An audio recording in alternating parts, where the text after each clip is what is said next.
Welcome to another episode of Genshin Impact. Today, let's just ignore I ever said anything about story quests not being a thing anymore, because it's time for another one, and I will keep saying that I said that forever, I guess. This time, it's a story quest for a character we've never seen before, but we may have heard the name once or twice before. She's on the thumbnail. It's up toward homecoming wings. Those wings sure are up. Alcyon chapter, if you say it like that. Act 1. Doesn't even say her name anywhere out here, I'm noticing. Unless I'm just missing it.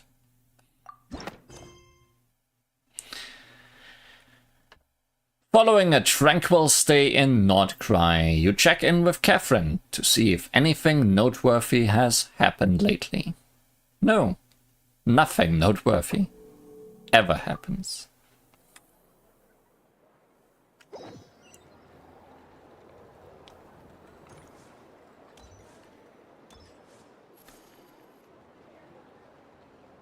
Ad Astra Abyssosk. How can the Adventurers Guild help you today? Provide me a quest.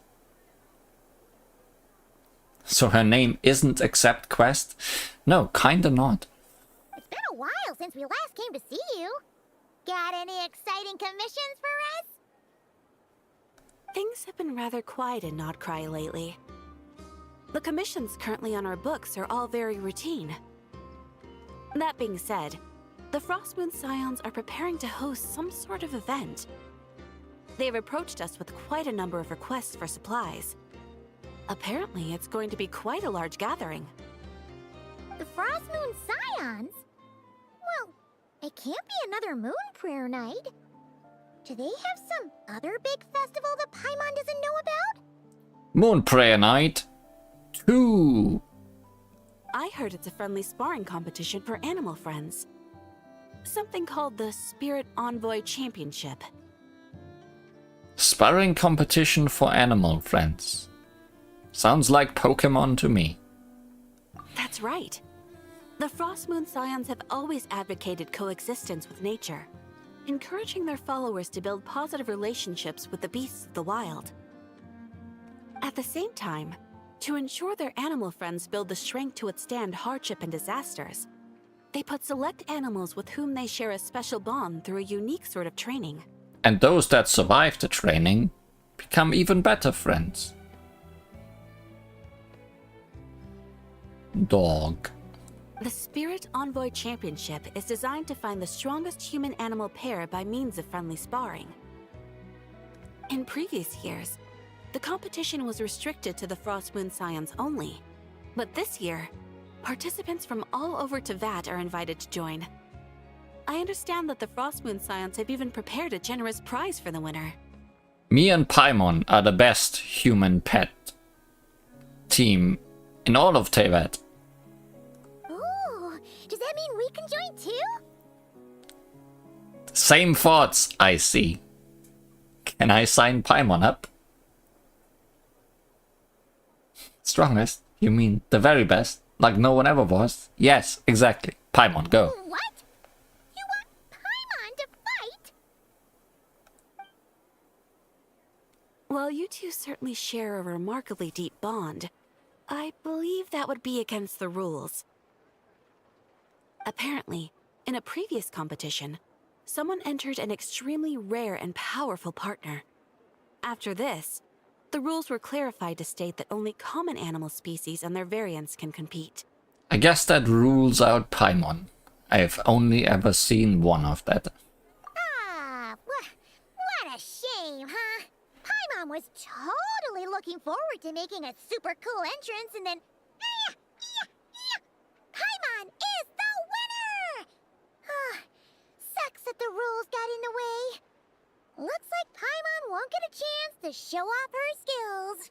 Unlike, all those other times. Anyway, who else do we know who might want to take part? If you're unsure of what to do, why not ask one of our advisors for help? Advisors? Since when does the Adventurers Guild have advisors? Since they need advice. The guild has always had a team of advisors on hand to assist our fledgling adventurers. We just never needed those. Because we do things our way. Of course, few of them would be qualified to assist such world-renowned adventurers as yourselves.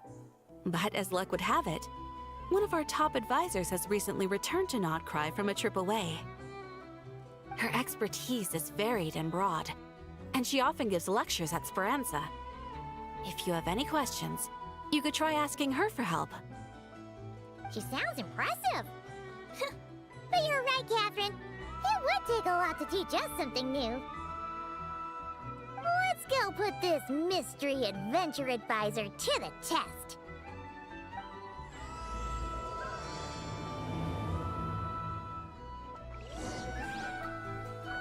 I like tests. But also, how many people do we know that have animal companions? My first thought is Xiangling. But Guoba is a god. Alright then. Next, let's go over some more tips for adventuring in Nodcry. That's a knife. If you found yourself getting hungry in the wild, what are some things you could eat? A knife. That's easy. Lacca berries, midsummer berries. There's loads of options. Correct! 10 points to you! Yahoo! Is that edible? That must be who Catherine was talking about. She looks pretty young for an advisor, though. How knowledgeable can she really be? Oh yeah, Aoife has his spherical bird. Now that you said spherical bird, I don't remember the real name. Bro. But there are plenty of places where berries don't grow, right? What should we be looking for in those places, Miss Linnea?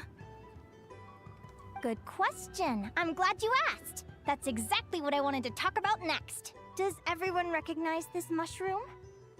Tasty. Based on the color... This is an edible one, right? Doesn't look poisonous to me. Wrong answer. This here is a brown-capped mushroom. It looks harmless enough, but eating it will give you hallucinations. But how does it taste? An unsuspecting adventurer once used a handful of these to make a pot of mushroom soup. Next thing you know, he was trying to foxtrot with the wild hunt. Luckily, he was spotted by a fisherman passing by who managed to save his life. But it was a close call. That sounds so dangerous. You bet! Adventuring in the wild is no joke. All right, on to the next. Does anyone recognize this plant? Can you tell me if it's edible? Looks like a crystal to me. Isn't that a winter ice leaf? Oh. They say that the King of Winter Iceley and the King of Midsummer Oak are sworn enemies.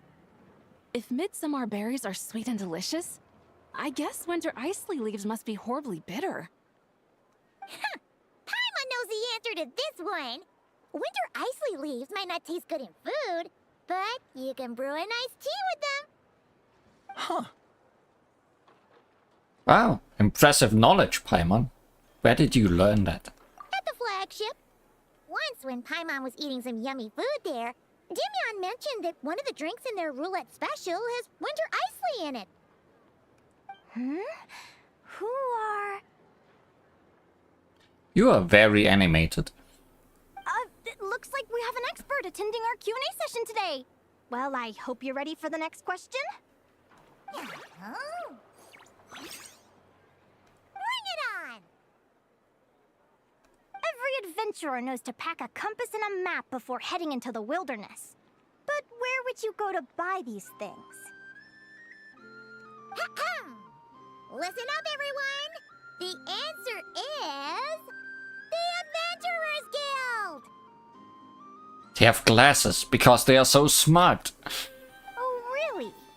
But I hear Mimas Burner Books sells them too, and at a very low price. Ha! Paimon's done her research. The boss of that place tries to pass off cheap knockoffs as the real deal. Don't be fooled! Well said. But even with a high-quality map and compass, the wild can still be a dangerous place. What should you do if you're being chased by a monster you can't fight off? Seek help from the Radniki on patrol. Correct! Although the Ratniki's main duty is to deal with the wild hunt, you can always ask them for help if you run into serious trouble. While we're on the subject, some adventurers have found they can use the territorial nature of radiant beasts to their advantage. Lure a monster into their territory and they will fight each other instead of you. I wouldn't recommend doing this though, as you may instead find yourself fighting 2 enemies instead of 1. Final question. This is an important one. Which place in Notcry is an absolute must-visit for travelers from abroad? Just one? Oh, that's a tough choice. There's the Frostmoon Enclave, Star Sand Shoal, Blue Amber Lake. They're all so pretty. Then there's the Voynich Guild, the flagship, and so many other shops worth visiting. In truth, there's no right answer to this question. But if you ask me, the place most worth visiting is right here, Speranza.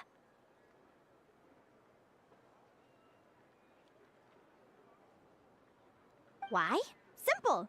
This was once my home. So this final question was more like a little bit of shameless self-promotion. You can get delicious Notcry hot dogs and Lackberry Madams. And if you're not too hungry, just order a slice of Midsummer Tort. And listen to the entertaining rumors the children like to tell. That's it for today's lecture. Tomorrow, I'll be heading to the Frostmoon Enclave to take part in a competition. If you have any questions, you can ask at the Adventurers Guild, where the other advisors will be happy to help.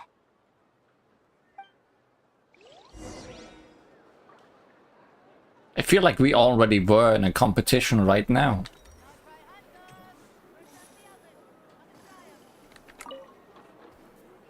I haven't met many adventurers who can keep up with me. Consider me impressed.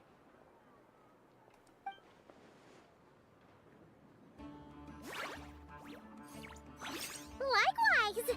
You really know your stuff. You're everything Paimon would expect from an Adventurers Guild advisor. Huh? Well, now she is scary suddenly. Paimon, you might turn into food again. What's the deal? Don't get so close! Traveler, there's something wrong with her! Actually, I was going to ask. Your little friend is so clever and cute. I love how she flies around, too. Can I pet her? Whoa! Stay back! Don't be afraid. I'm not gonna hurt you. Come on, come here.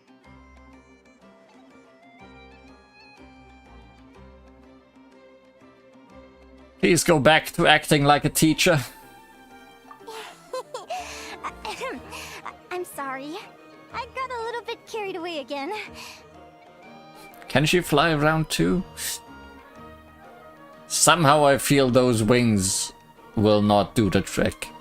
The ears maybe though. My name's Linnea.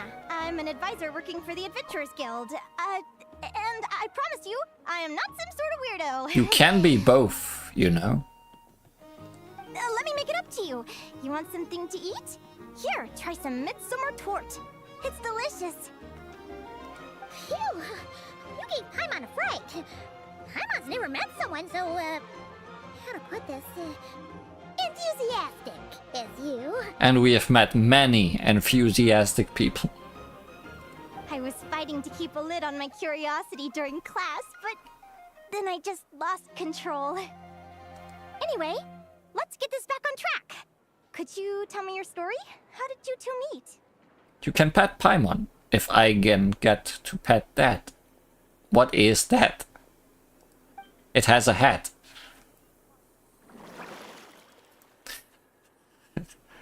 Perfect. Let's start with the fishing.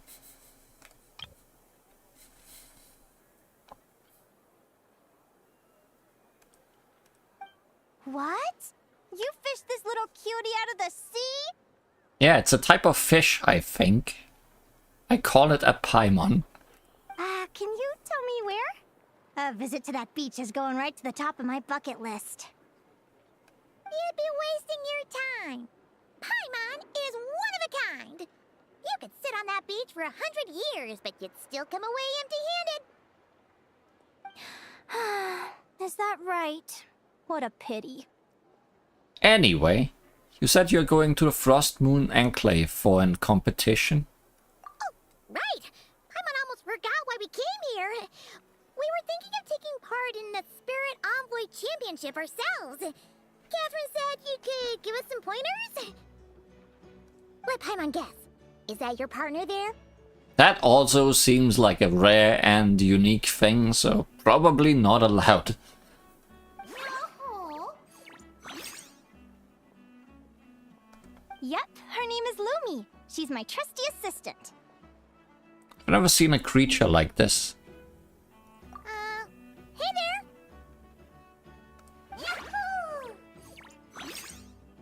I'll call it a Yahoo. Have you two ever ventured north of Notcry? Not yet.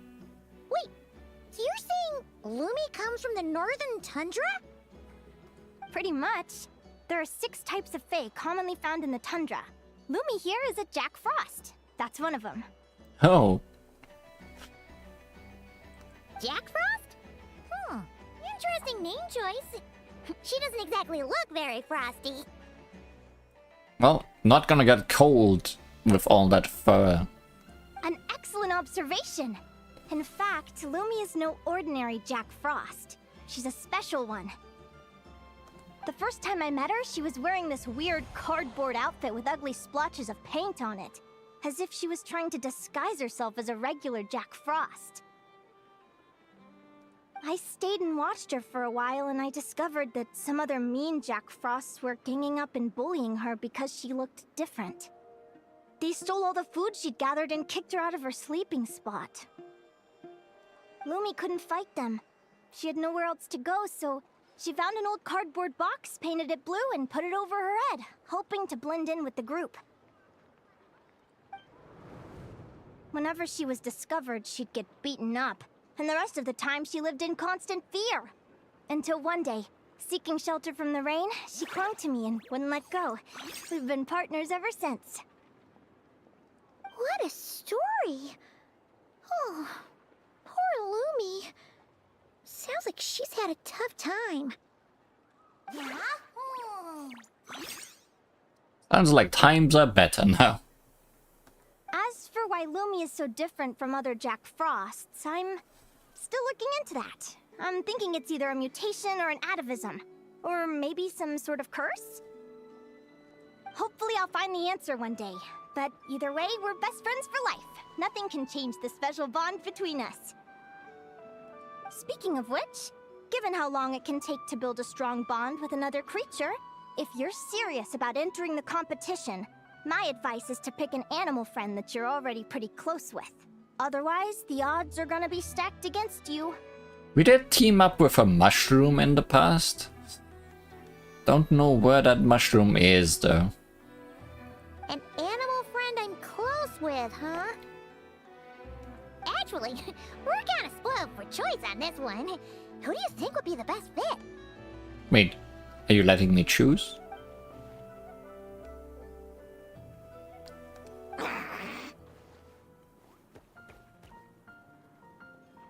No way.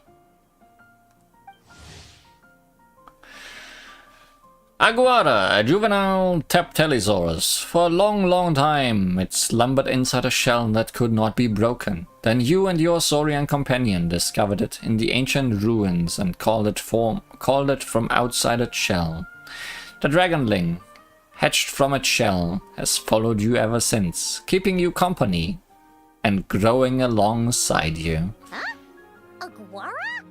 What are you doing here? So not crab? Is this a different one?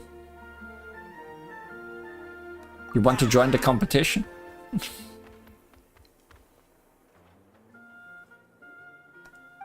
neat! A Notlanese Tepetlisaur! Oh, he's so small and cute! I mean, it doesn't have the... He seems to really like you guys. I'm sure he'll make a great partner. No, it has the red scarf. Never mind. Did they just retcon that we named it ourselves? Let's do our best, Aguara.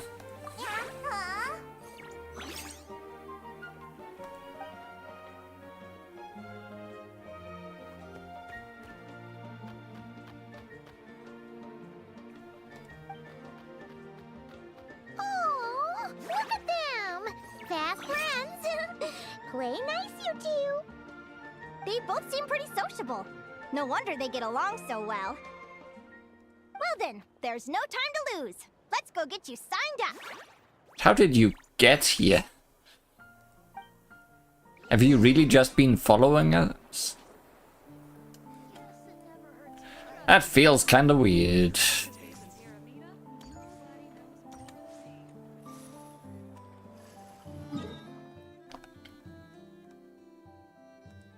Also, I never really finished the last bit of that quest.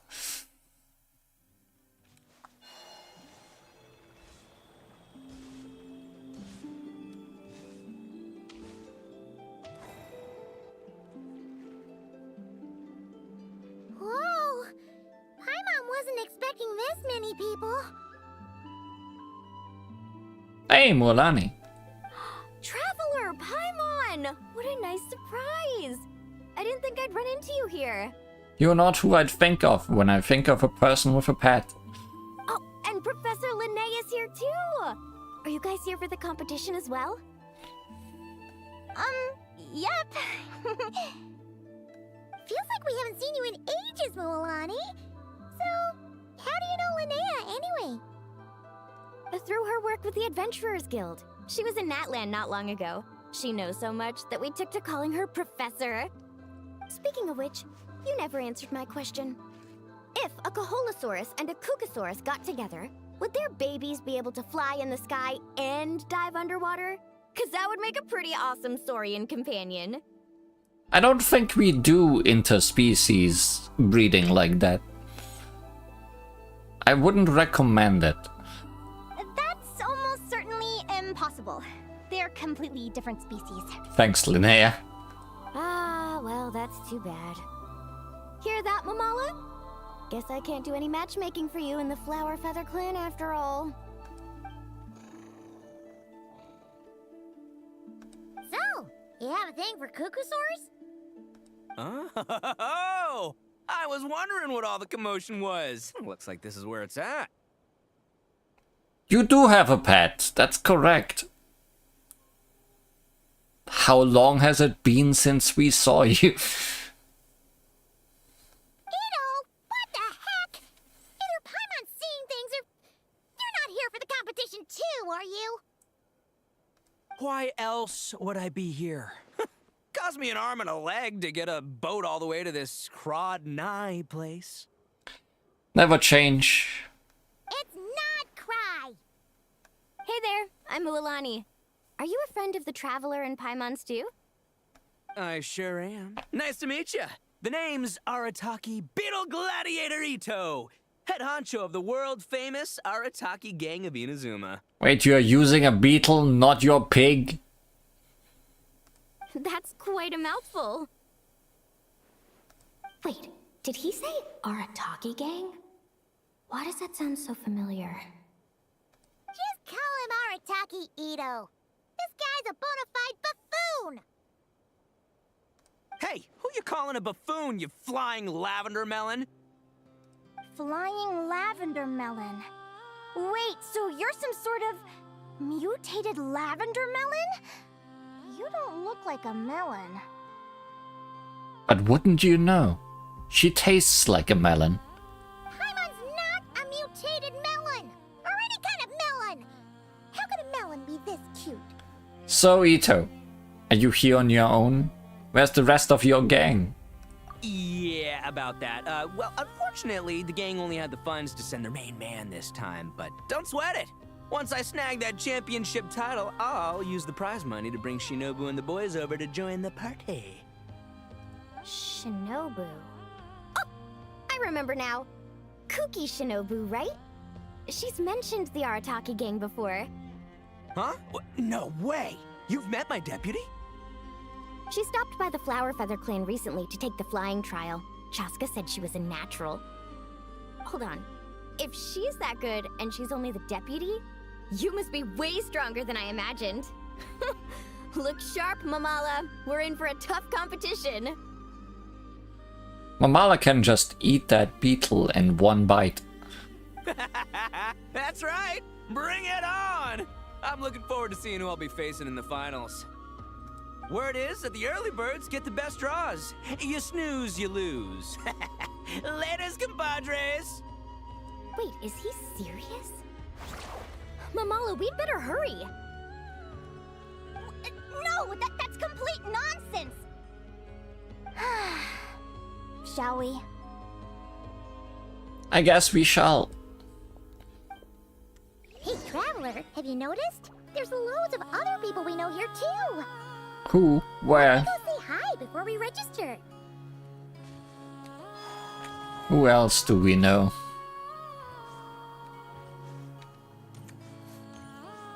What clown parade can we assemble?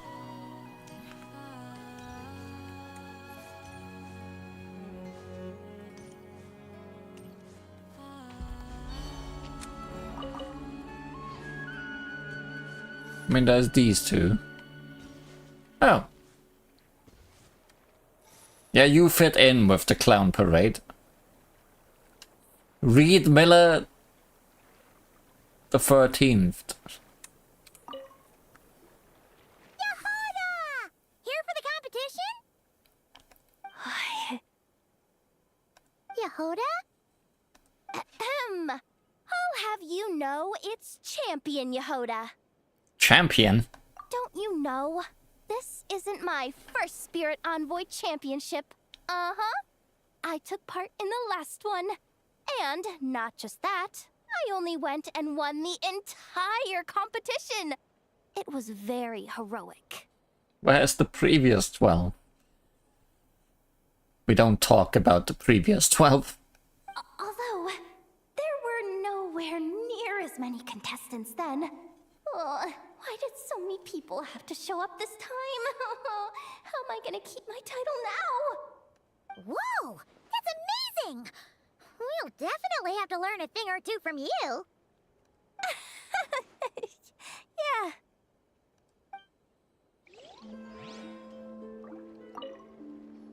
Okay, can just Yehuda? great. Can just I'll have you know. Don't repeat you know, a whole conversation like this. isn't my Thanks. first Spirit, Bye. although Yahoda, no. There were nowhere near as many. Whoa!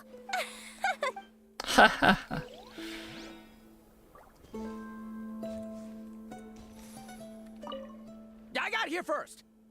No way! My Sharky surfboard clearly beat you to it.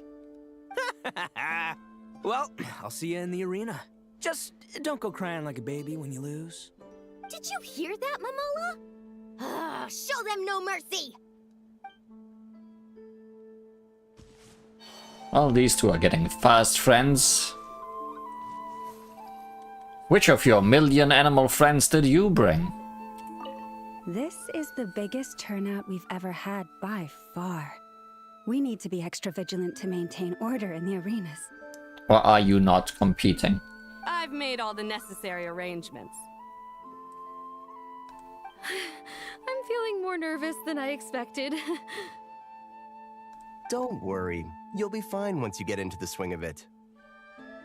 Thank you all for your support. Be sure to let me know at once if any issues arise. There's issues arising over there.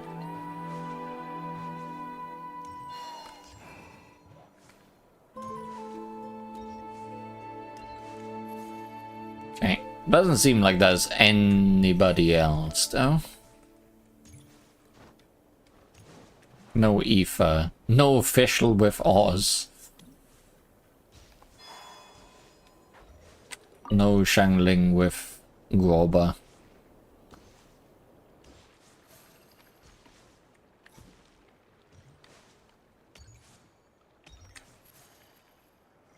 It's more Ito. Vo Ito. Thank you all for signing up for the Spirit Envoy Championship. Due to the high number of participants, a preliminary qualifying round will be held to determine which 16 contestants will progress to the competition itself. Prior to the semifinals, all matchups will be determined by drawing lots. Please also note that there are 2 arenas, which will be randomly assigned after the draw. Do you have any questions? Where do we go to draw lots? Right here. After registration closes tomorrow, make your way here to draw lots for the qualifiers. I wish you all the best of luck in the competition. Thank you. And we'll come back tomorrow. Lumi, Hagwara, how you doing? Nervous? Okay, I wanted to see the name again.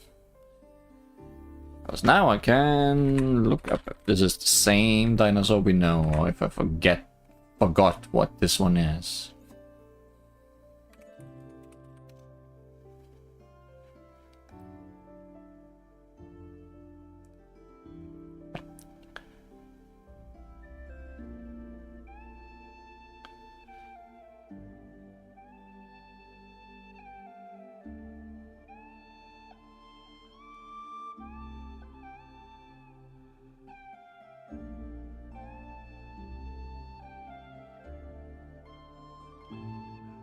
This might not be crab.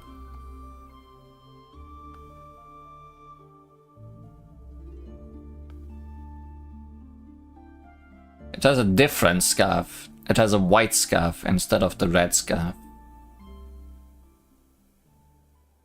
We might not have canonically met Aguara in my videos yet.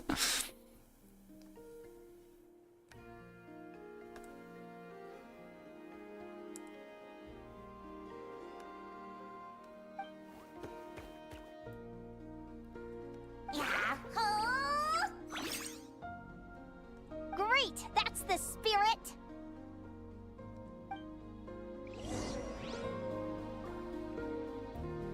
Seems an egg with Aguara is found after completing Crab's final quest.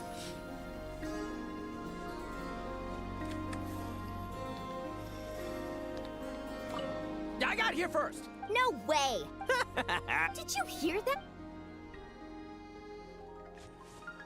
I did hear that.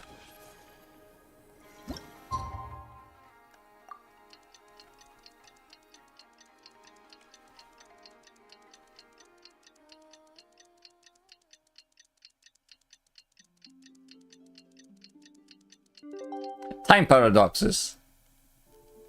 Truly, if we ever do that last quest on video. Otherwise, there'll just be unexplained circumstances. Okay.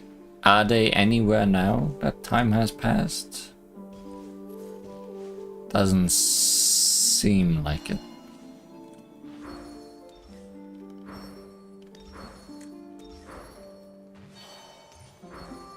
Never noticed this running jump.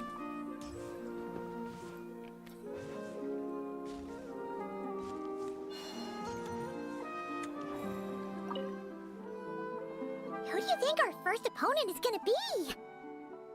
Oh, Paimon hopes they aren't too strong. Aguara might need some time to ease into it. Okay. Special drawing lots animation. Crimson Staff. Oh, the results of the draw are out. Oh, let's take a look. Your opponent is Arataki numero uno Ito. Ah, we literally just managed to get rid of him, and now you had to face him in the arena? Looks like we won't be facing him in the finals then. Well, either way, it never pays to underestimate your opponent, okay? This is your first match, so be sure to make it count. Ah, I see you've been assigned to Arena 1. I'm in Arena 2. Guess I'll see you after the match. Good luck! Don't fall at the first hurdle now. We won't. Good luck to you and Lumi, too.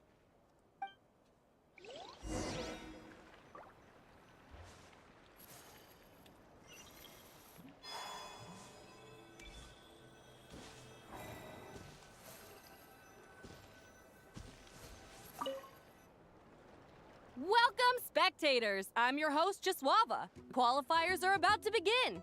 I trust everyone has found their groupings. The contestants for this match are the Traveler and her partner Aguara versus Arataki numero uno Ito and his partner Crimson Staff. Well, this has come sooner than expected. I was hoping to face you further into the competition. Go Crimson Staff!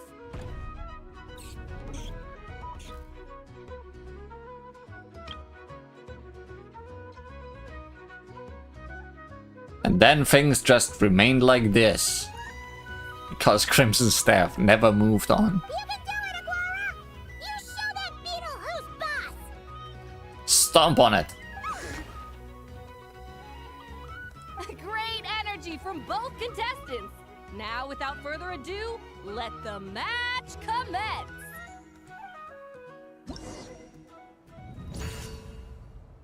How is this gonna go? In the Spirit Envoy Championship, both contestants will command their partners in battle. The side whose HP is depleted will be disqualified from the competition. This is Pokemon, isn't it? Oh. A very rare instance where I didn't close Discord. In the basic combat... In the basic combat phase, contestants need to select attacks moves for their partners based on the information they have observed. There is a counter relationship between attack moves. Using an attack that counters the opponent can deal massive damage while ensuring that you take no damage yourself. In the basic combat phase, different opponents have different fighting styles. Be careful observing their movements and combining this with other observed information you can see through certain special attacks. A certain number of rounds have passed, or when the opponent's HP falls below a certain value, you will enter a special combat phase. Participants must make quick decisions within a limited time to command your partner to deal with sudden unexpected events. Okay, quick time events incoming. If the correct choices are made, massive damage can be dealt.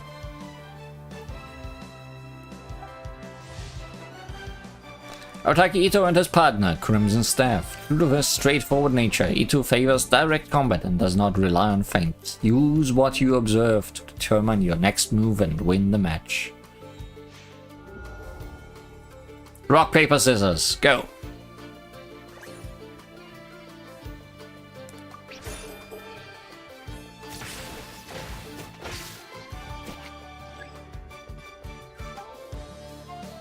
Well, that was...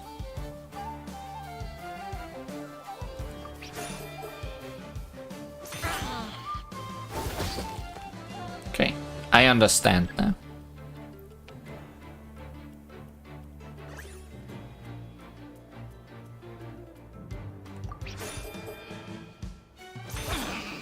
Quick beast charged.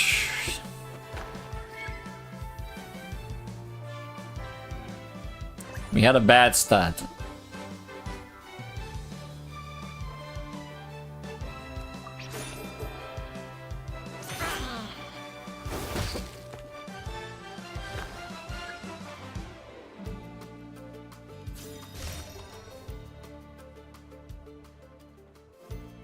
Woo-hoo-hoo-hoo! You got some moves. I'll give you that.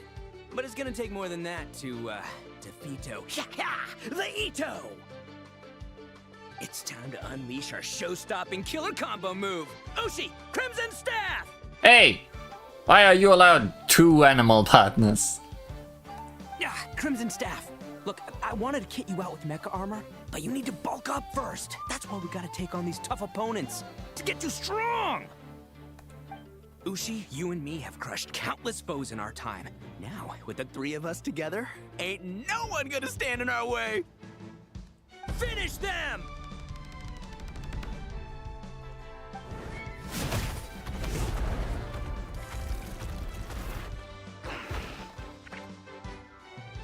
Surely this is against the rules.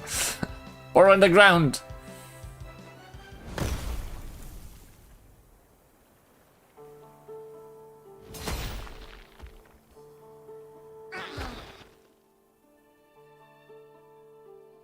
Stop the match. It was against the rules. The bull. Ushi, was it? Yeah. Is there a problem? Arataki Ito is disqualified for fielding an additional animal companion. The Traveler and Aguara are the winners.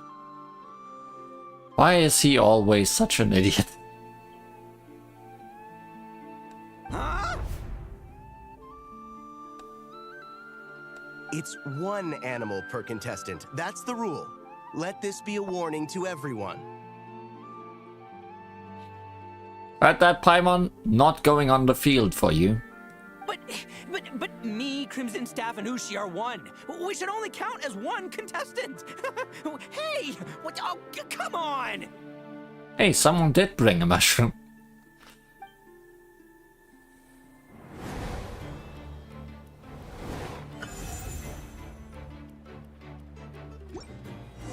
Sheesh, that was a close call. But you made it through the qualifiers. Paimon wonders how Linnea's doing. Let's head over and take a look. Actually, we should probably console Ito first. Paimon feels a teensy bit sorry for him. I feel sorry for Crimson Staff. It was robbed. I can't believe it. My glorious journey ended at the first step. It's your own fault for not reading the rules. It's his own fault for not being able to read. Ushi agrees. Ushi, Crimson Staff, are you guys trying to cheer me up? Well, don't you worry. We'll come back stronger than ever next time, and I'll lead us to a glorious victory, fair and square!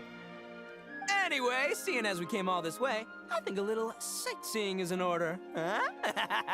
Let's go get ourselves a taste of Crod Cry culture! Heard they have some hot dogs around here. Seriously? Again, it's not cry! Do you actually have any more left? Well... Hey, the Lavender Melon! I've got a little, proposition for you. No way! If you want Mora, go earn it like everyone else! Good luck. Fine. Don't let me any ding-dang. Watch me. I'll figure something out. This is a small pond, and Arataki Ito is the biggest fish around. Actually, Paimon's the fish we established.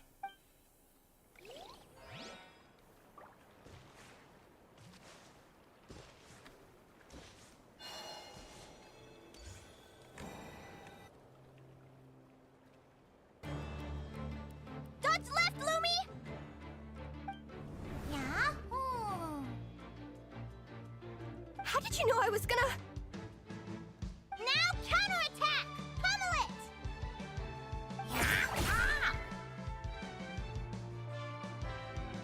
Looking good! Let's do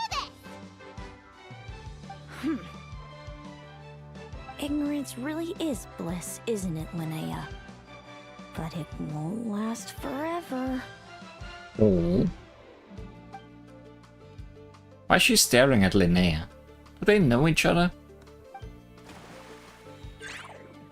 And it's all over. We have a winner. Congratulations to Linnea and Lumi. You're through to the next round. I can't believe it. My torso. Good job, Lumi.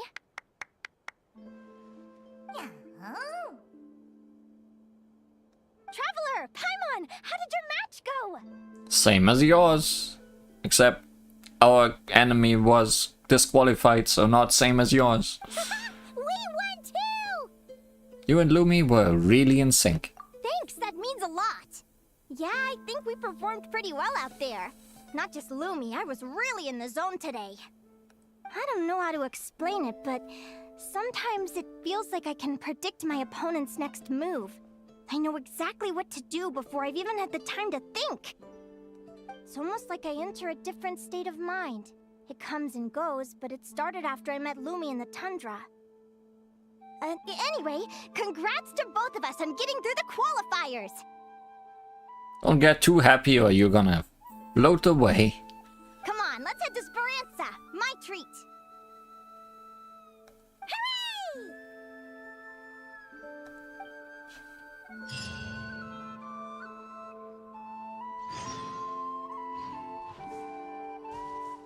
So, is that suspicious person anywhere that sidled up beside us? Probably not.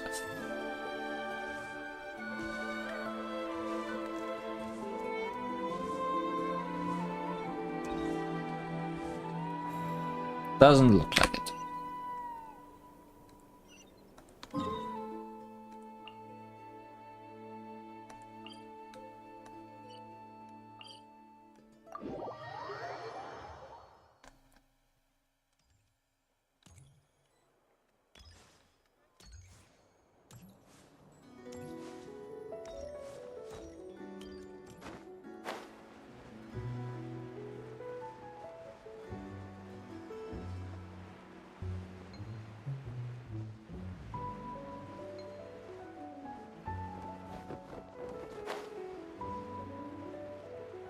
So, hot dogs?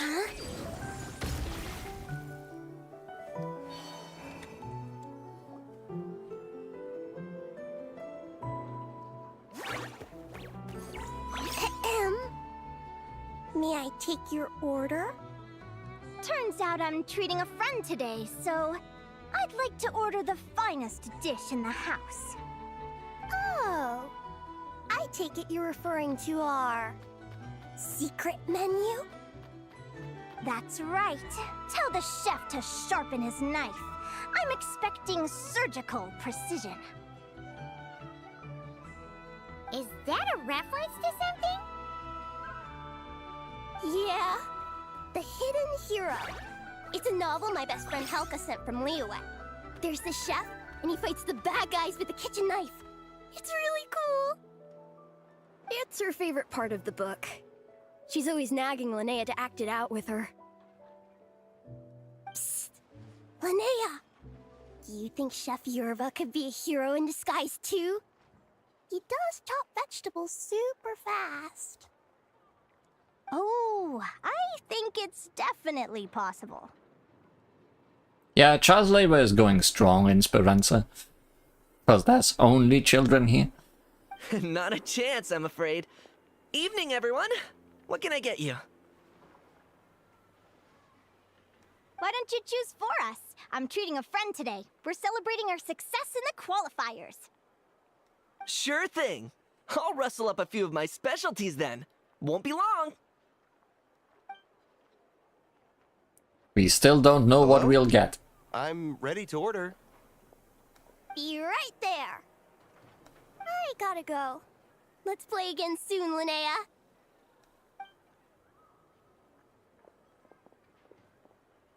You seem to get along really well with everyone here. Oh, that's right! Yes. After my parents departed, I came to live here with my friends in the conch gang. Departed? I'm so sorry.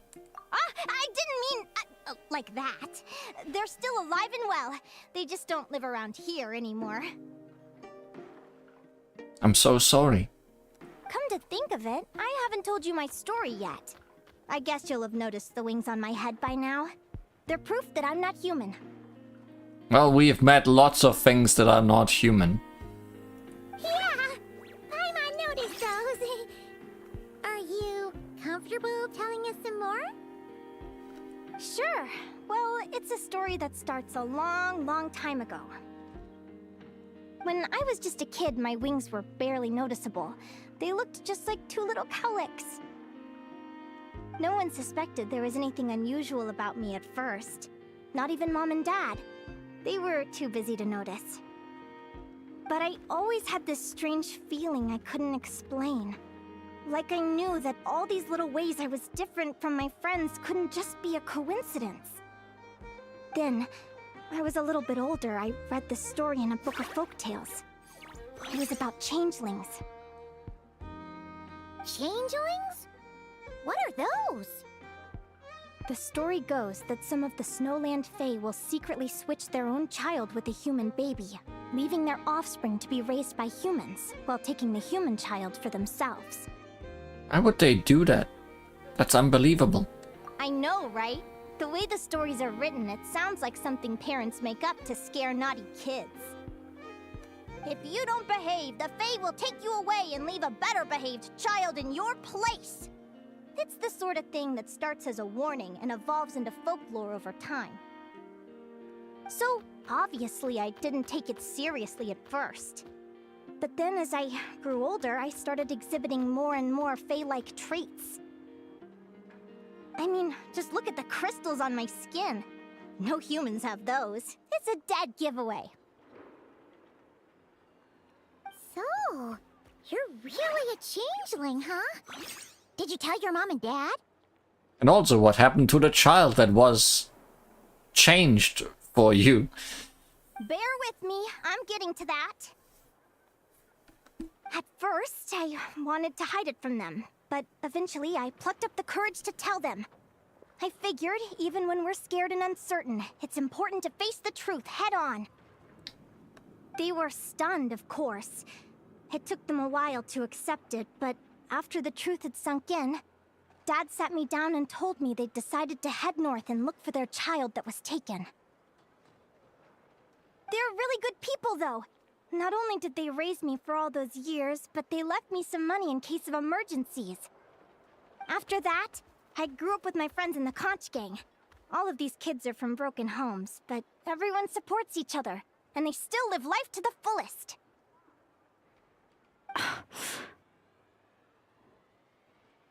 Are you the child that was exchanged for her? Food's ready! Talking about old times again? Yeah, it just sort of came up in conversation. Whoa, what's all this? You've cooked up a real feast, Yerva. It's meat and hot dog and more meat. Well, you did say you were treating a friend. Besides, only the best for our old boss. Old boss? Linnea was your boss? So you were the head honcho of the conch gang. Hey, what kind of a reaction is that? Linnea's been a fountain of knowledge ever since she was a kid. She always speaks with such authority. Everyone admired her so much that we picked her to be our boss. But the conch gang's only for children. Once you grow up, you have to leave, so now she's the old boss. I've always found the logic behind that title to be a little flawed. I mean, what happens when the others grow up? Will I be the ex-old boss? Surely it won't be long before I'm the previous former ex-old boss. We'll all be long gone from the conch gang by that point. As far as we're concerned, there's only one person that we'll ever think of as our old boss, and that's you. Oh, that's really touching. Well, if it means that much, maybe you could leave a 2,000 more a tip? Much appreciated. Miko's birthday is coming up, so we're pooling our money to get him some new clothes. Sure thing. I'll go one better and give you 3,000. But just this once, alright? I have my own stuff to save for. I'll go one better and give you 3 million. Oh, what are you saving up for, Linnea? I have big plans. I want to buy a huge ship for scientific research, then take my friends on a voyage of discovery to explore all the mysteries of the world. I want to sail to all the other nations, hear the heartbeat of the jungle, the whispers of the wind, the echoes of the mountains. And one day, when I'm too old for all that, I'll combine everything I've learned into a great illustrated atlas of nature. Of course, there are other questions I hope to get answers to along the way. Like, what exactly Lumi is and where my birth parents are. Have you tried to find them before? Well, when I was much younger, I used to hear these strange lullabies as I was drifting off to sleep. Go, child of the Fae. Make your way to the villages and towns and seek kinship with the humans. The world of the Fae is rife with a sorrow you do not understand. They were sung in the tongue of the Fae by kind, warm voices.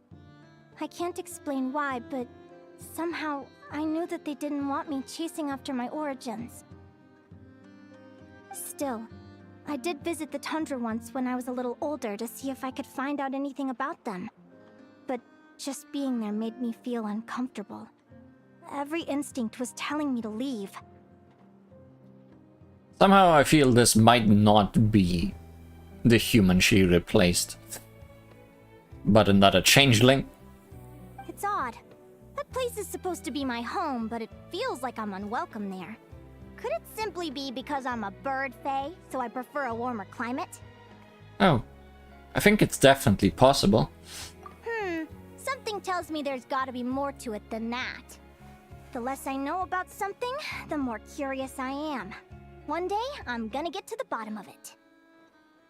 But enough about that. We're supposed to be celebrating our victories! Cheers!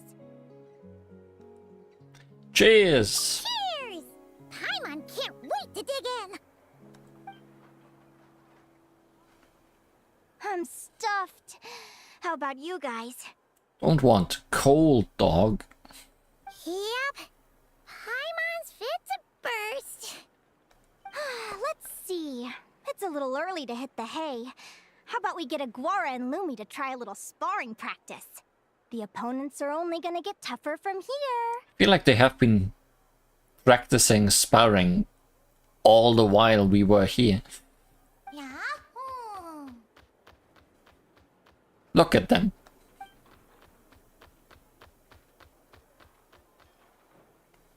They seem to like that idea.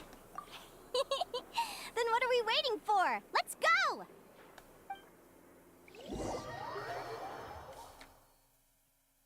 They're very evenly matched. It's strange. When I was battling you, I couldn't seem to get into the zone. I had no way to predict your next move.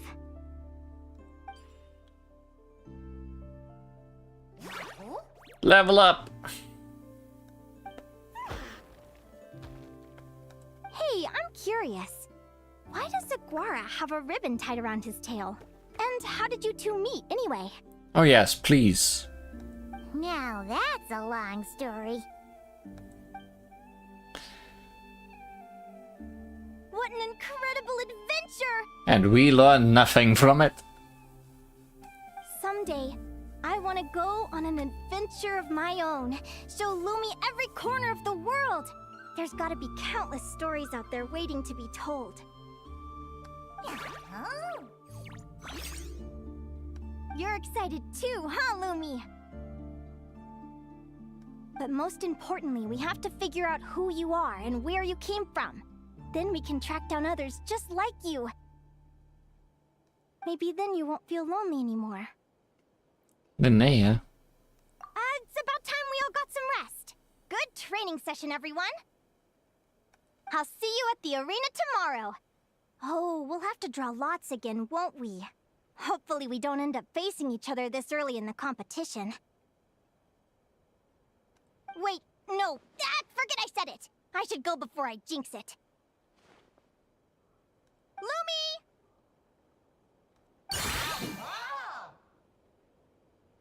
I wanted to say, get back into your Pokeball, but I guess that's what that is. You're welcome! Bye!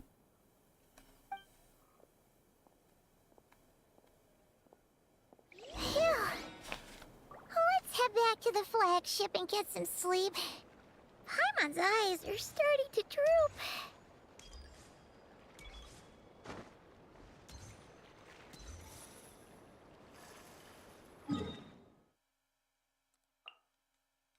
Good thing you teleported me out of Nasha Town. Just so I have to teleport back.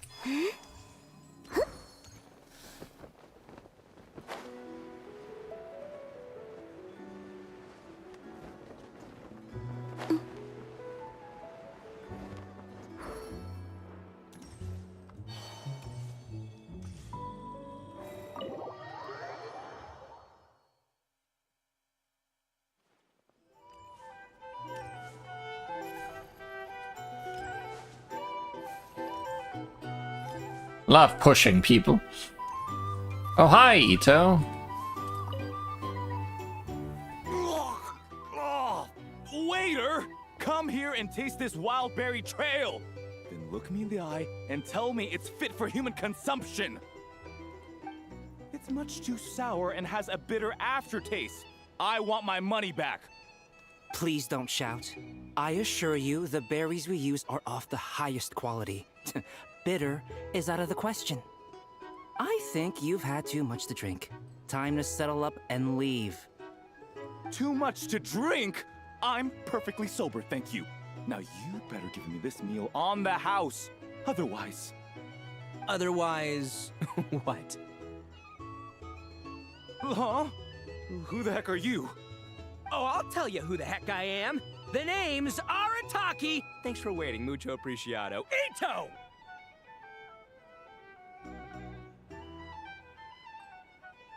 Oh, an Oni! It's an Oni! Nice work, Ito. Keep this up and we might just have to double your bonus at the end of the month. Oh! Found a job as a bouncer, I see. Don't you worry about a thing. As long as Ito's around, consider this establishment protected. But did they pay or did they just run off?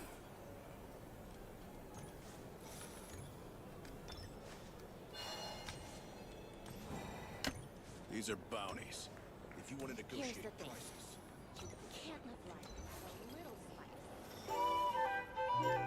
No more Lani or anything around, right? Doesn't seem like it. Our drink recommendations?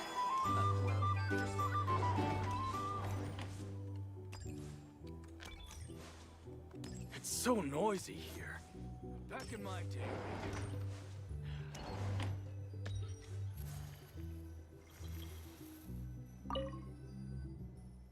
Now that I think about it, every time I saw Sandrona, the notebook she had with her was never exactly the same. All because she was someone who loved taking notes and often had new ideas. Though she is a machine to you and your companions, Sandrona is entirely human. Her joys, sorrows and emotions are not much different from yours. The notebook that the knave hands you is somewhat aged, with creases at the corners, as if it had been accidentally folded and then carefully smoothed up by someone. Sandrona has a lot of stories about her recorded in it. You're not sure if the knave has read them, but judging from the expression on her face when she gave you the notebook, She seems to know Sandrone very well, even without it, and is even responsible for carrying out her last wishes. Well, that's not what we came here for. Not gonna read that. It's 9 pages.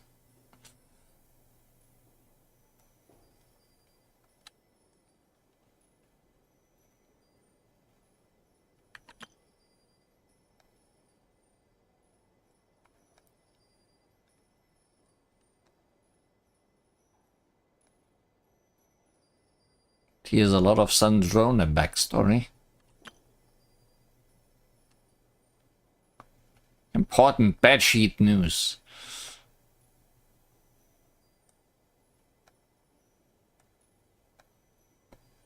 Complete and utter failure news.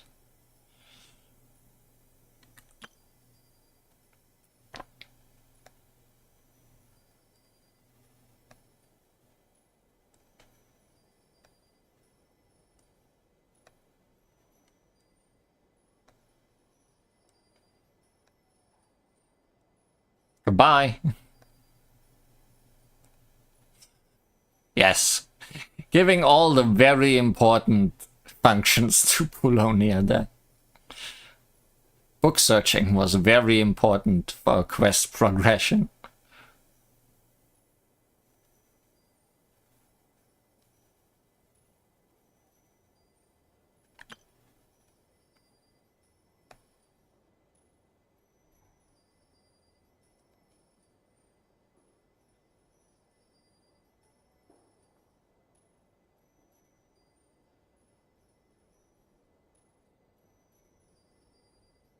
Colleagues are so annoying. Colombino is annoying. Alecino is annoying.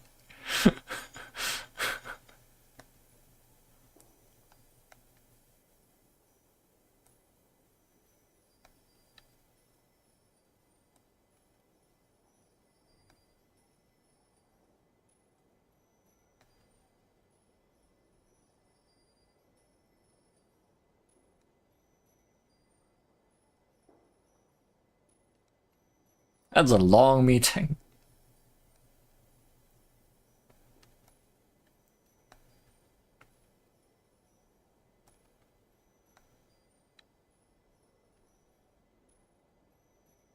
Going bad sheet crazy. Sure is.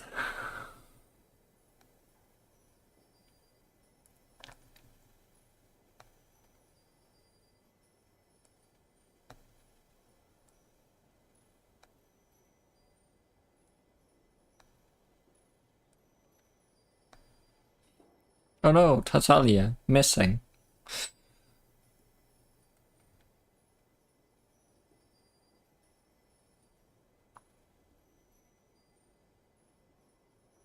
Rosalind is dead.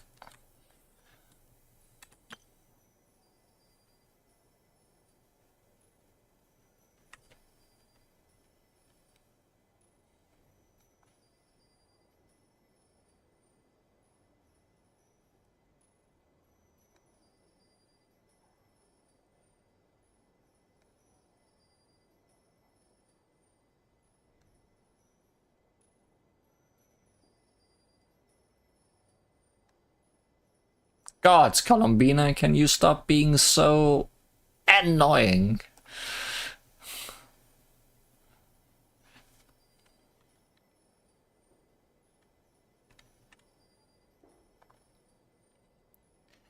Meeting, 20 minutes. Tea break, 1 hour. Priorities, straight.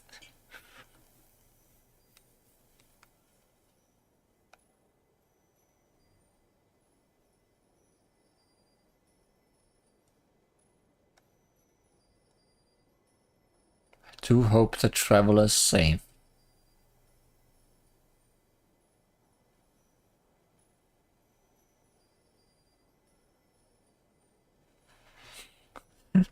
That guy seems to know us pretty well. I wonder why.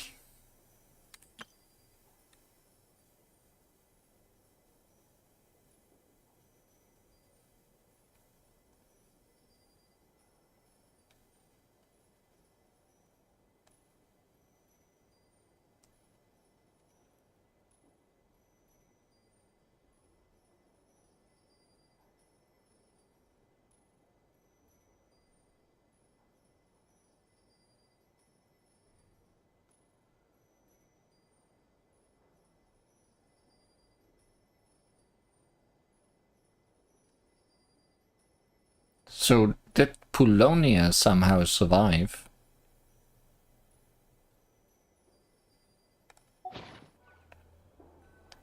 Oh, and we kept that notebook. Well, that was a neat distraction. Before bed.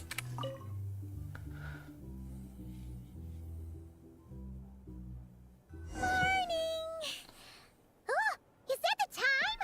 The draw's about to start! Come on, we gotta get moving! Wait, can we check on the person next door? Or... Oh, there's no next door this way. No, we cannot. Nito's still here. I guess he's not even gonna watch the competition now.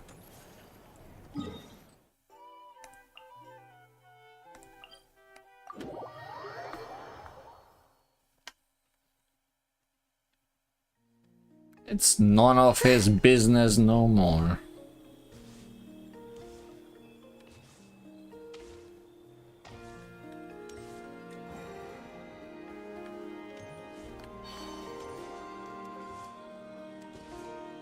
Always gotta check if there's anybody interesting around.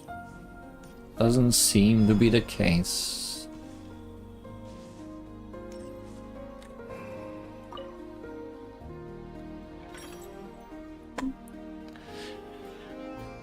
Who are we guessing? I'm guessing Mualani.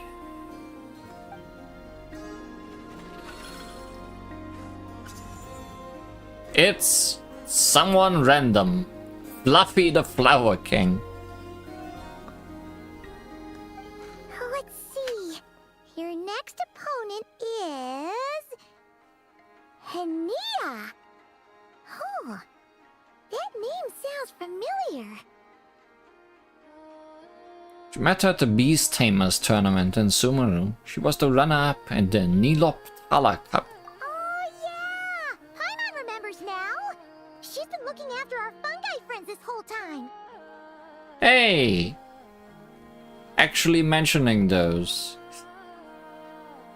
We should have just used one of those. Who do you think she's gonna partner up with for the competition? Come on, let's go say hello. Fungi don't sound very fluffy.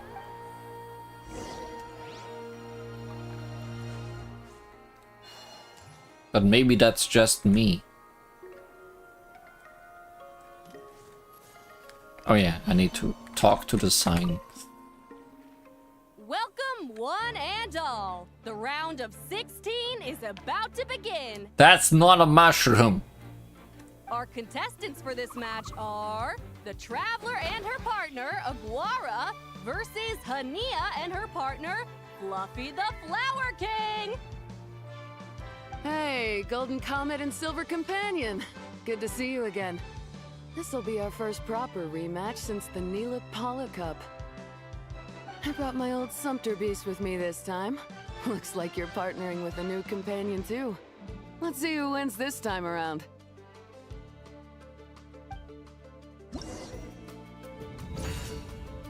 Dreadful desert roaming beast. Linnea and her partner, Fluffy the Flower King. Linnea has full confidence in Fluffy the Flower King and favors a direct fighting style as well. Fluffy the Flower King has high endurance but will occasionally stop to rest. While it's resting, it becomes vulnerable and takes increased damage from all attacks.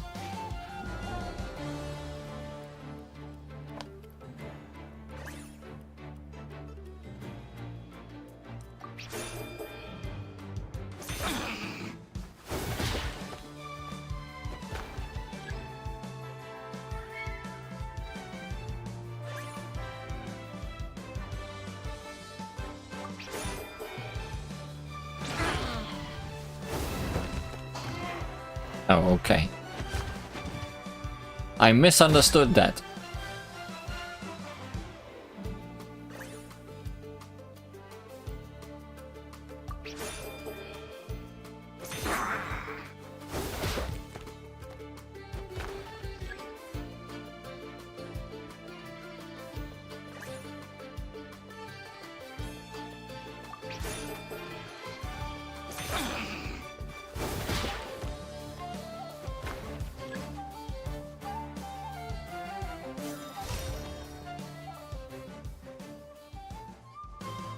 You're even tougher than last time.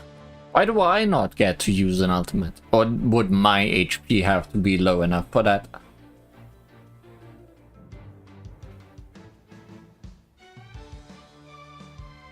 But you know what? Sumpter beasts are renowned for their endurance. It's their refusal to give up that allows them to traverse huge rainforests and deserts, one step at a time. And when they charge full speed, they kick up enough dust to blot out the sky. Send him flying, Fluffy the Flower King! Watch out!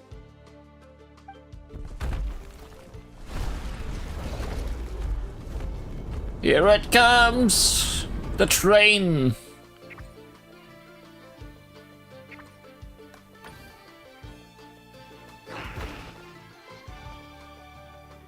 What? Always pick the more fun option. Goodbye! Looks like this isn't gonna work. Contestants, please have your animal companions return to the arena immediately, or you'll both be disqualified. Oh no! Come back, Fluffy!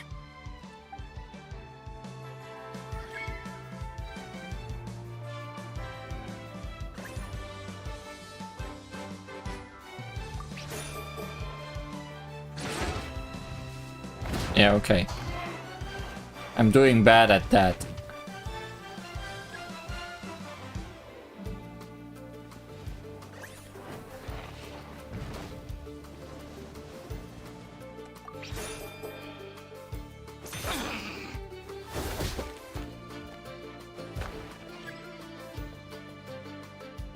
Are you still taking a nap? No.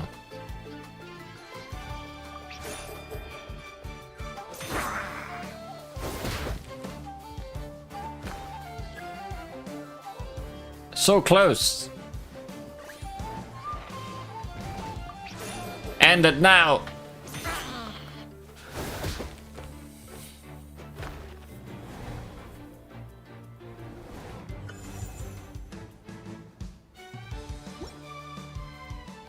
The Traveler and Aguara are the winners! Oh, what a shame. We were so close. Even with the new partner, you're still as tough as they come. This was some bad luck running into you so early in the competition. Doesn't all that stuff on his back impede the ball? Well, it made it easier to ride for our little friend.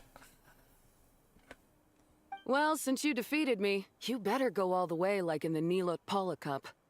I can handle losing, but only to a champion. So you go show him who's boss. I won't let you down. All right, we're through to the quarterfinals. Let's go see who our next opponent is.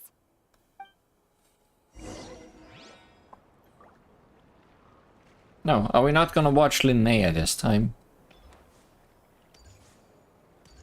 We're not gonna have a post-battle discussion with our opponent.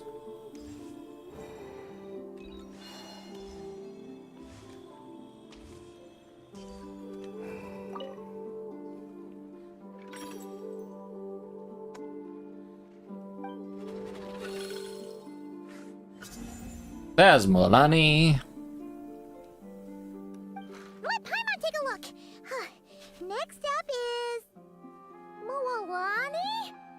Oh, so we have to fight that big Holosaur next? Oh, Aguara, we're counting on you. You just need to believe in yourself.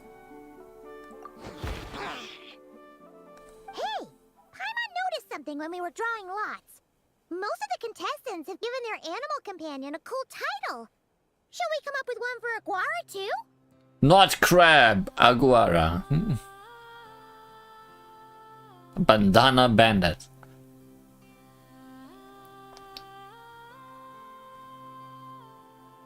The Roving Roaring Saurian. Well, Aguara seems to like it. Awesome! Okay, let's head to the next match!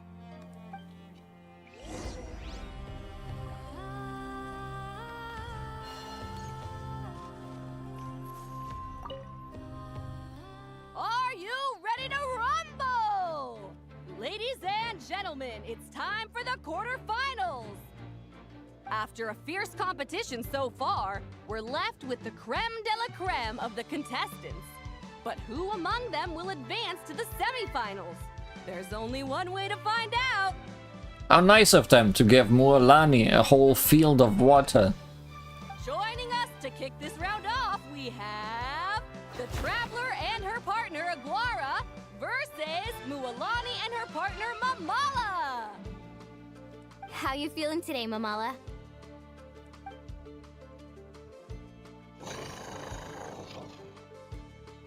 I guess with this field, someone could bring their pet fish as well.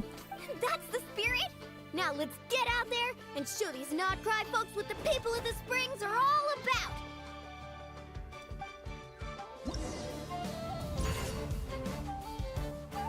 Battle-hardened, one-eyed king. Mualani uses clever tricks in combat, causing Mamala to perform feints. What you observe may be mixed with her misdirections, so analyze them carefully before reacting. However, she seems to form a certain move out of habit just before executing a feint.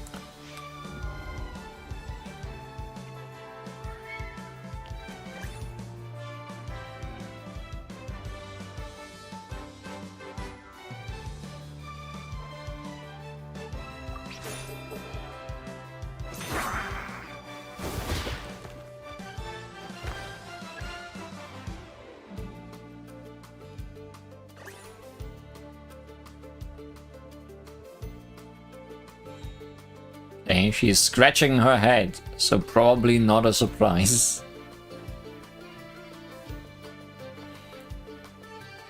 Surprise would be red, which would be green, so purple. Okay. Wrong.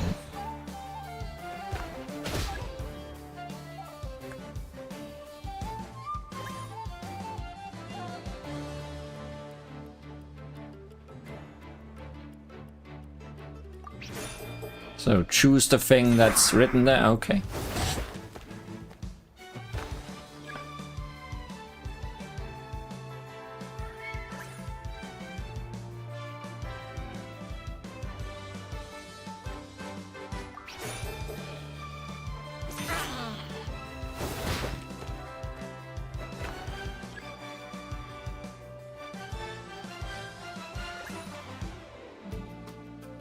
Just use quick attack all the time.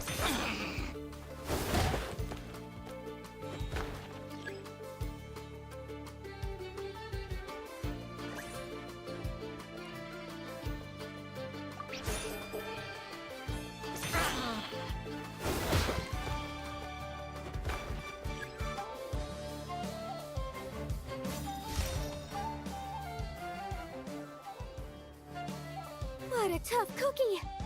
I thought this would be way easier. Your little Saurian doesn't play around. Well, you have a very obvious tell for when you want to cheat. Alright, get up close and let's settle this! Jump, Mamala! Get out of the water!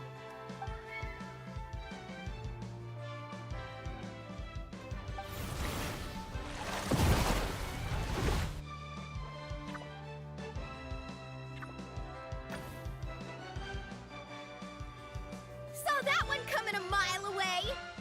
Tepetlosaurs might have the advantage on land, but it's a different story in the water! Mamala! Finish him off! Oops.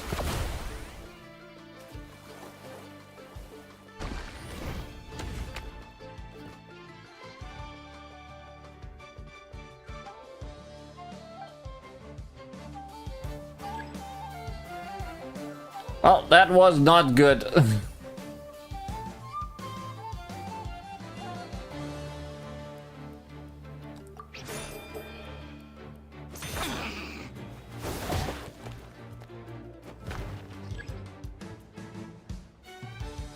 Oh yeah, we would have needed to dodge to your right. Sorry.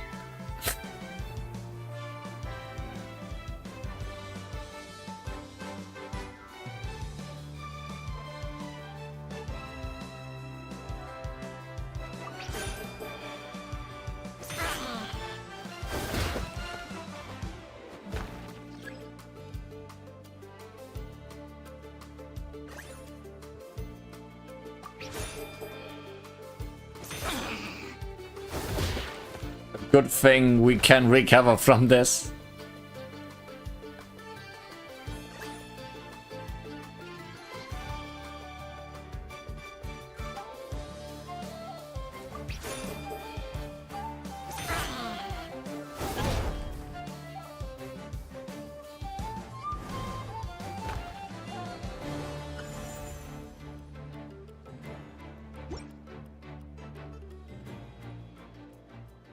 Mamala has lost the strength to fight on. The Traveler and Aguara are the winners! Please say the full title of my friend. Seriously? There's no way I just lost. Gotta hand it to you, Aguara. You are seriously strong for your age. That was incredible.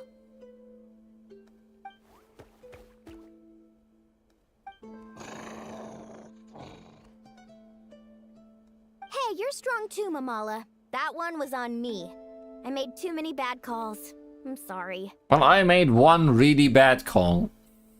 Keep it up, Aguara. I want to see you take down even more opponents. You were the best little Saurian out there today. And that one bad call almost cost me the battle.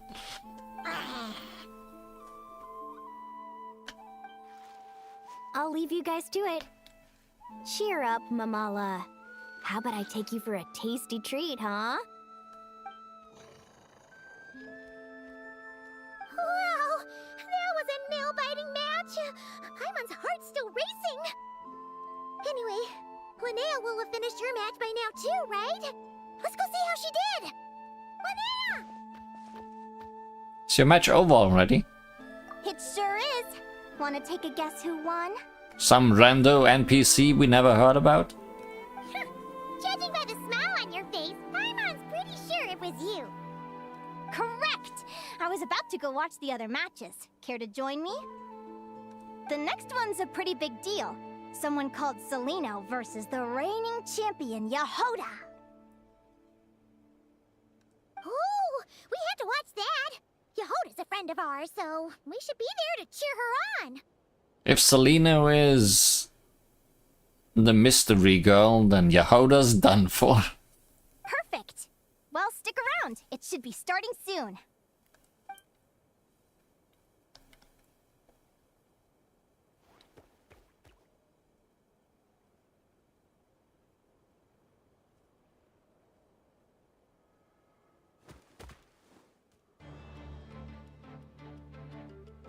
Yep. That's not gonna end well. What the? Seleno's companion is a radiant blade horn? Those things are extremely hostile. How did you manage to tame it? Technically speaking, radiant blade horns are classed as monsters.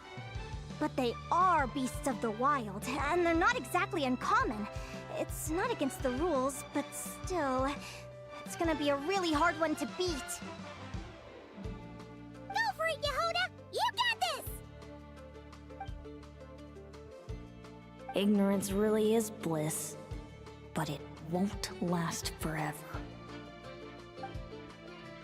So, Seleno's her name. She was the one who was watching Linnea's last match. There was something strangely hostile about her demeanor. Linnea doesn't seem to know who she is. She talked about her as if she is just another contestant.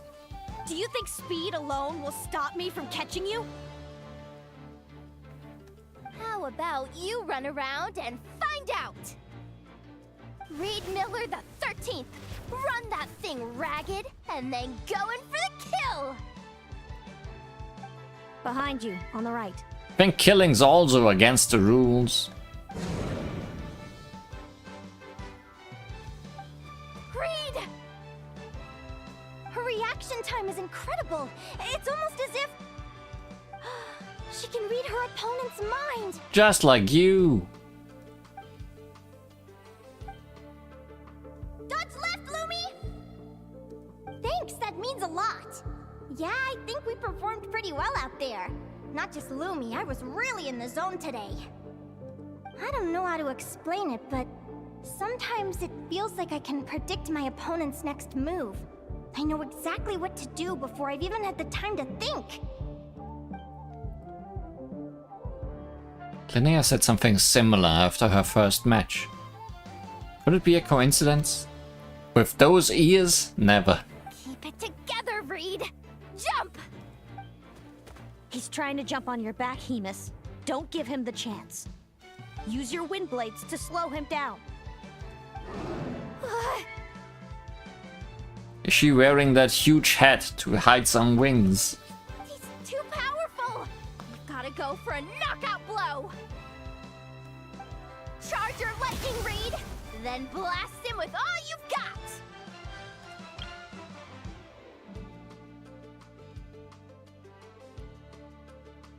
Go, Pikachu! Use Thunderbolt! Deflect it back, Hemus.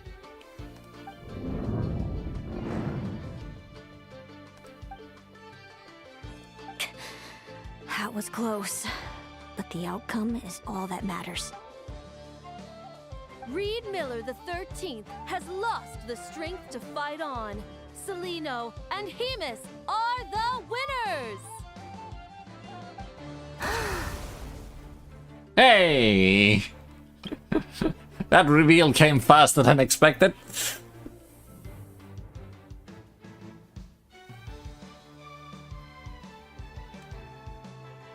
Those wings!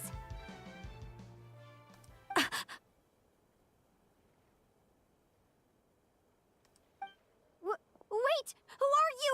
And why do you...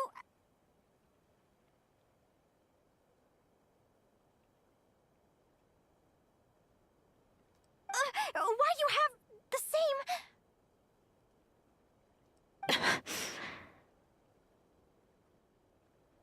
I've been through this moment so many times in my head. Imagining you sharing the same pain I feel. I thought it would bring me joy, but I guess not. You're better off with the life you have, Linnea. The less you know, the better. My head! Don't go! Wait!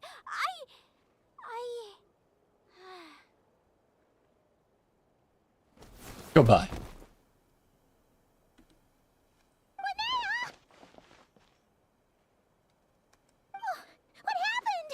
Why did Linnea faint? Oh, we gotta find her somewhere to lie down. Quick, hurry! She's already lying down. What happened? I'll go get Lauma.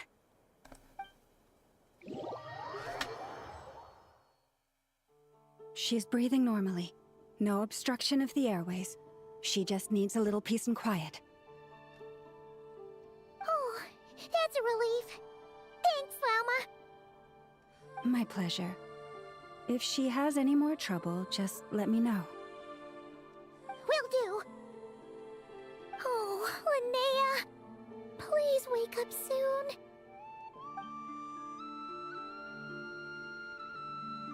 Good morning. Huh? Where am I?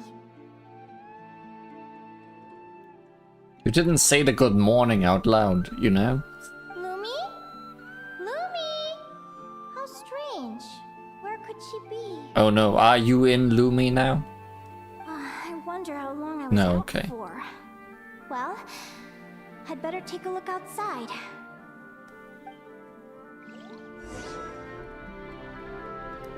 No, I'm still not sure.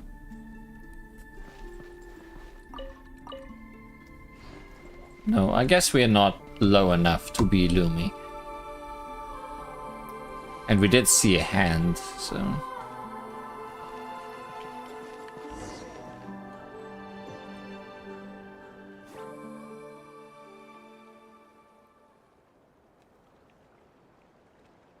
Lumi! There you are! I've been looking all over for you. Come on, say something. Why do you look so anxious? Looks like our contestants and their partners are in position. On the one side, we have Linnea and her partner Lumi, and on the other side, we have Celino and her partner Hemus. Buckle up, folks! The semifinals are about to begin!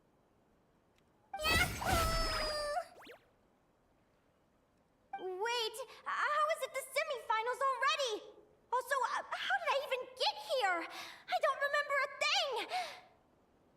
Oh, I get it. I'm still dreaming. Are you? Are you sure about that? You can do it, old boss. Even if this is a dream, I can't let my supporters down. I'm gonna give this my all. We're up, Lumi. Let's show them what we've got.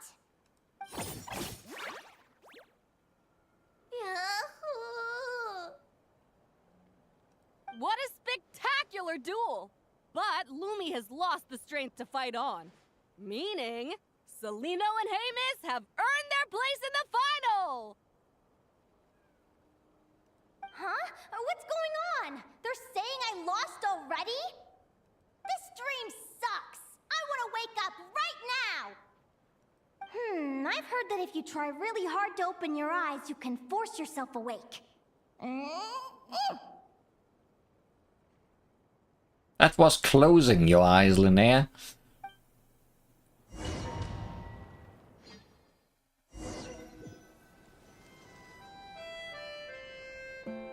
Did it work? I'm not sure what worked. Guess not.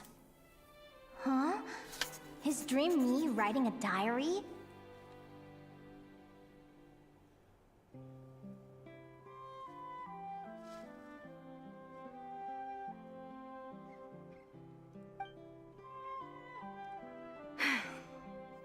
My Adventurers Guild salary alone will never be enough to finance a research vessel. It seems my only option is to take up adventuring full-time.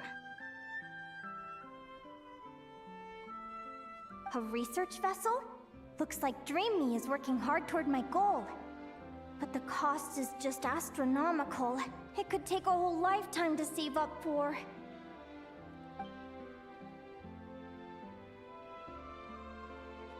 Day 1. Got beaten up by monsters.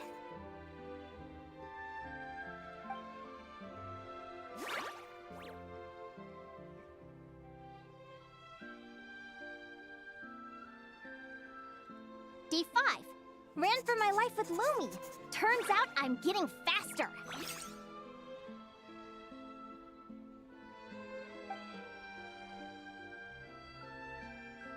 Day 20. Asked a merchant about prices. Ships cost a fortune. But I can worry about that later. Right now, it's time for a proper meal. I'm starving.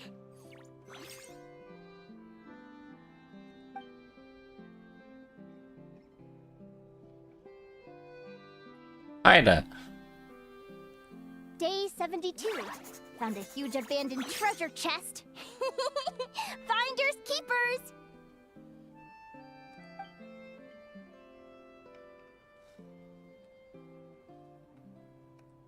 Happy adventure anniversary to me! 1 year in. And still nowhere near rich enough to afford a ship.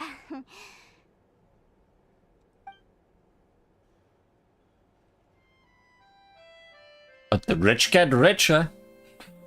Almost got scammed. Note to self. Secondhand ships aren't to be trusted. Good job I was wary and checked it over thoroughly before committing. You really do get what you pay for.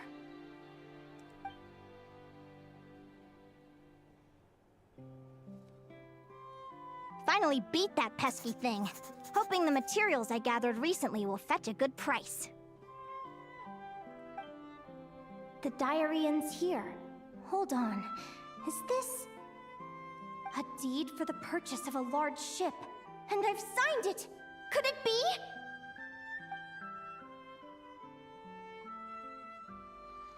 A dream come true!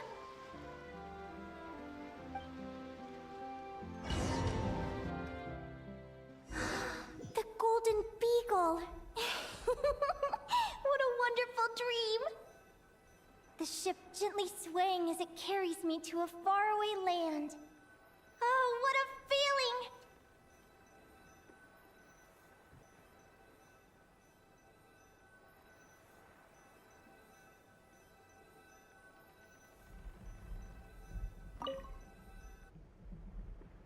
check the chart. Next stop, Guyan Stone Forest. That place is steeped in myths and stories. I've only ever seen it in picture books. From there, it's on to Dragonspine. Wow, a snow-capped mountain! I've always wanted to visit, but never dared to.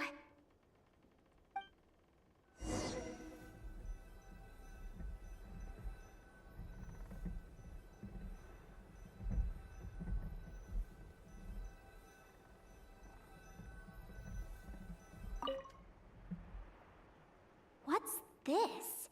Clearwater jade? Pretty sure this can only be found in Tinyu Vale. It's so beautiful. It looks like this ship has sailed to many places already. Makes sense. As soon as I buy my research vessel, I'll be off and away to voyage non-stop. Linnea! You've been really down the last couple of days. What's up? You're not seasick, are you? I've left your lunch by the door. Make sure to get some good rest once you've eaten.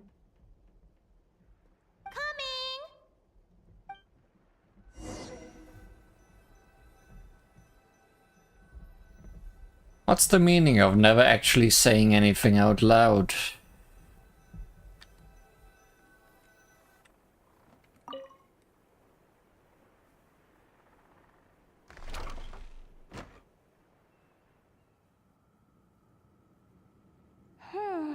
Where am I now?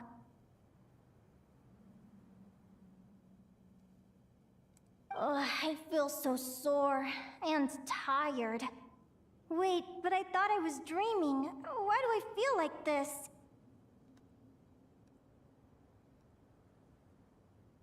Is this some sort of lucid dream? Whatever. I'd better take a look outside.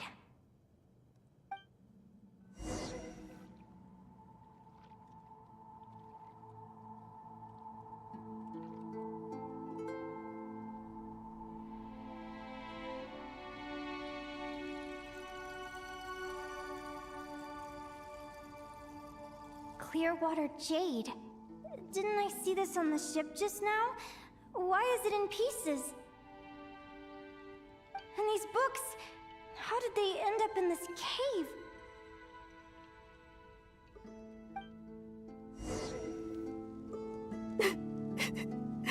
How could this happen?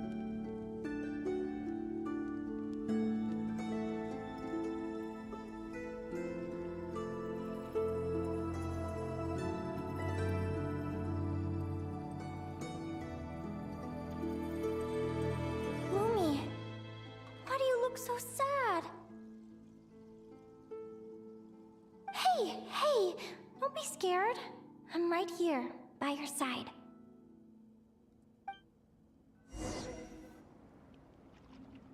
Are you? Are you still by its side?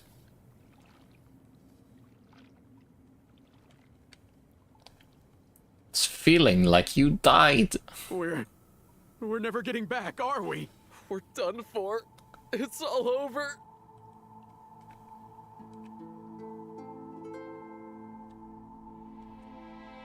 Rip ship.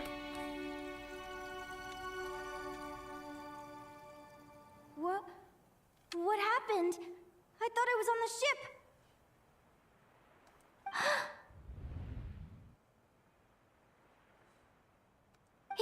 Is this the Golden Beagle?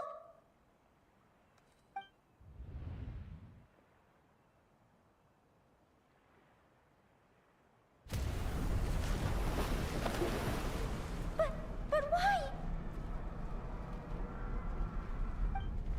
It's just a dream, though, right? Come on, get a grip, Linnea. It's not real. None of this is real.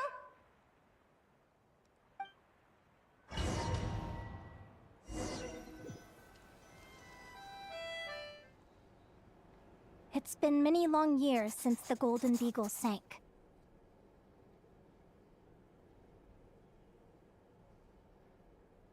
The diary again. How long is this terrible dream going to last? You might be stuck here forever. I'd love to say I'm over it now, but the truth is it still gets me down sometimes. It's like there's a heavy stone that's blocking up my heart, constantly weighing me down.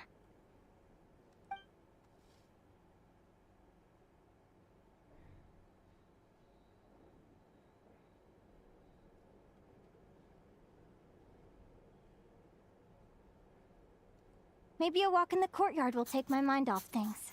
Besides, my sister should be here soon. I can wait for her outside. Sister? Who am I talking about? So many dreams, one after the other. My brain can barely process it all. Oh boy, who could your sister be?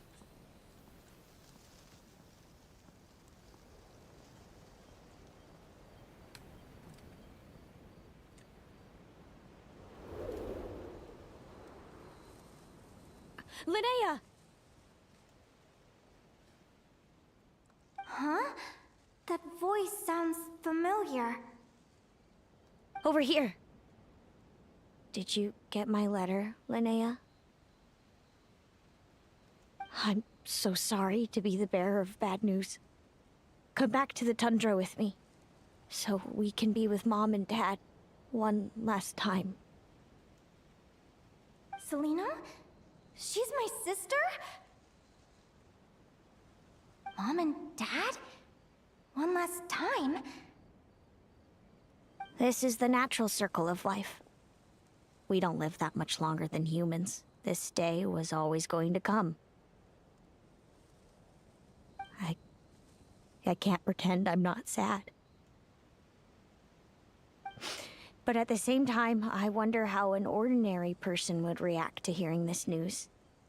At the very least, they wouldn't have to endure this horrid feeling of having tears they're unable to shed. After all, we've already seen how all of this would unfold, long before it ever came to pass.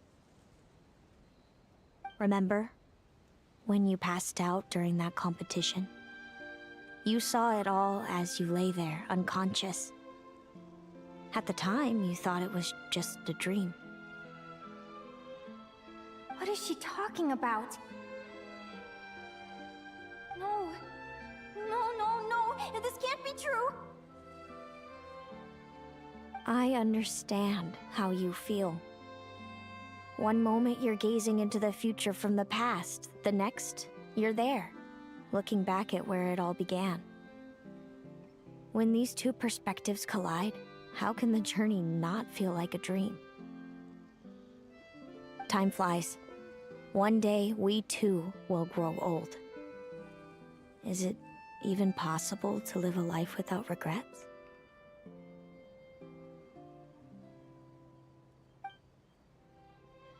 A long, long time ago, my friends and I talked about our dreams.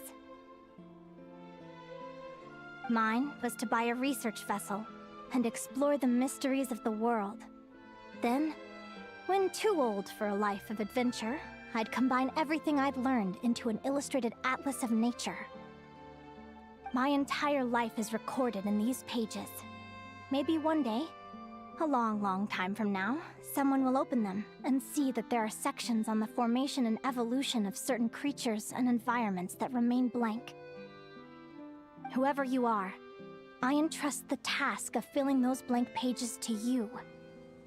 The end of my time grows near, and I can no longer travel very far.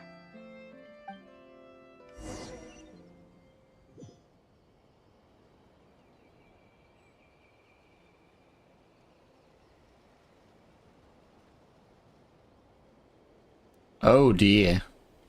What are we getting into?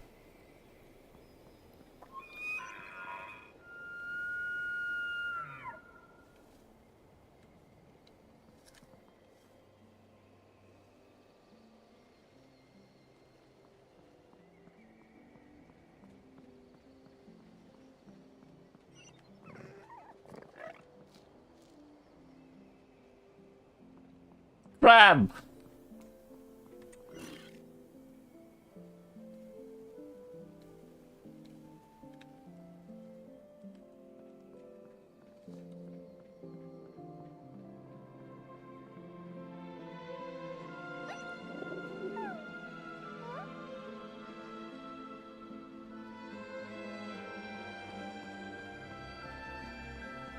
Mom and dad crap.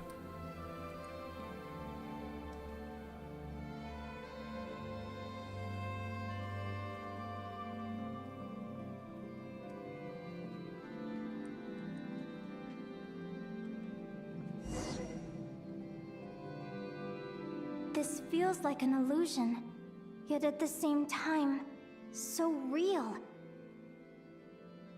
The end of life. So this is what death feels like.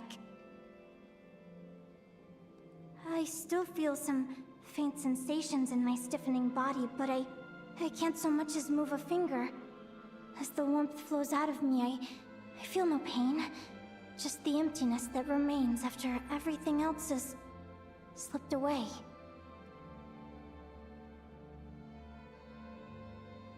So it wasn't a dream, after all. It's all...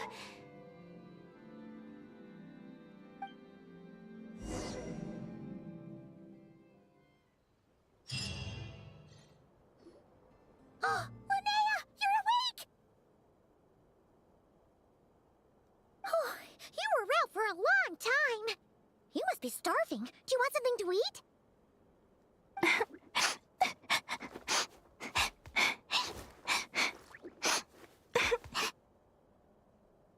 Linnea, why are you crying? What time is it?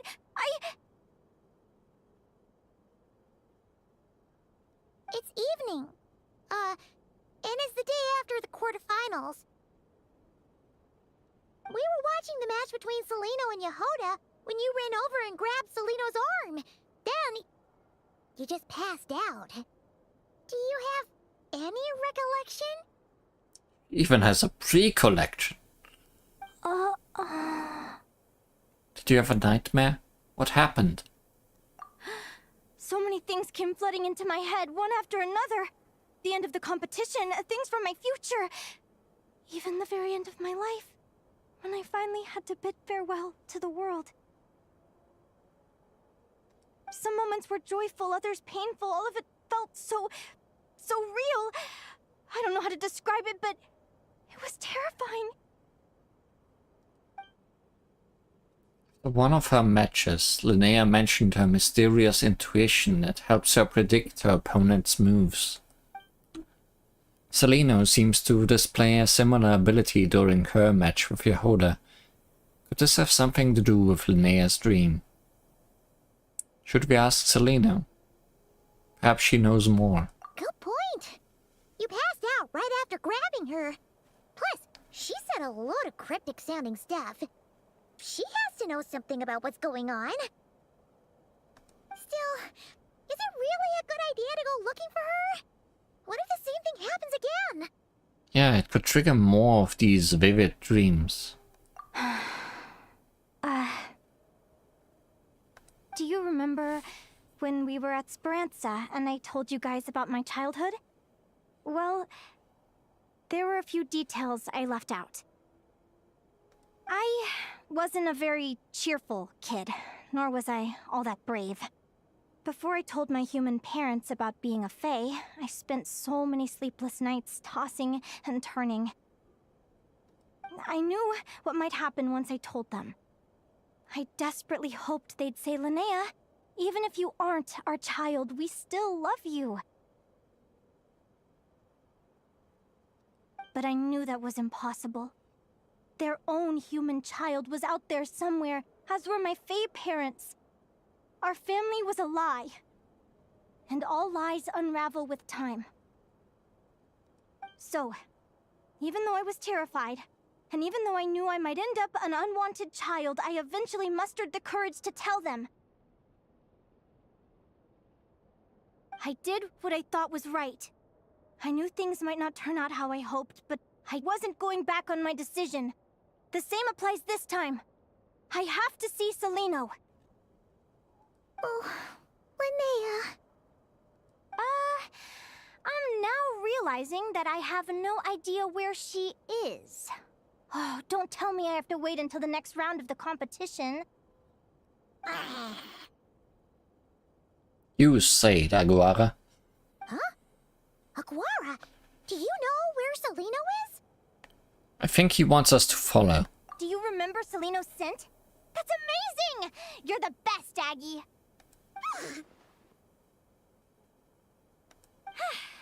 All right. I think I'm about ready to do this. No use delaying it any longer. Let's go!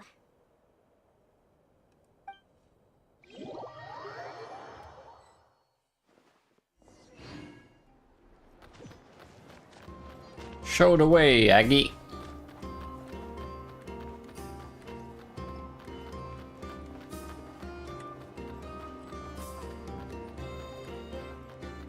Okay, walking too slow, running too fast.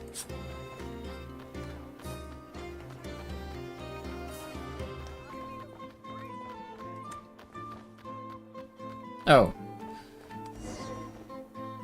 She's the person in the room next to us.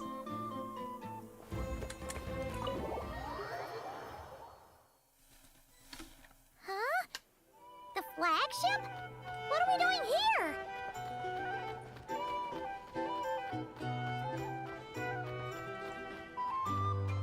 Sorry, Aggie.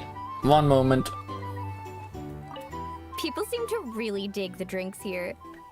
I wonder if I should take some back for Granny Seat Lolly. Okay, back to the main event.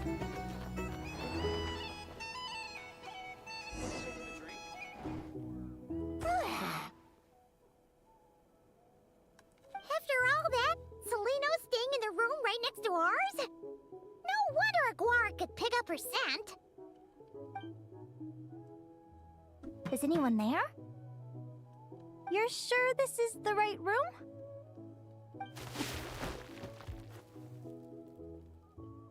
Seleno, I know you're in there. Please, I need to talk to you. Seleno? I'm not here. I don't believe you. R2? Also, you're breaking the fourth wall. Am not. Quit bothering me. Not a chance! If you don't open the door, I'll be waiting right here outside until you change your mind. I have so many questions to ask you. Can you at least answer this one? Who are you to me? Are you my sister?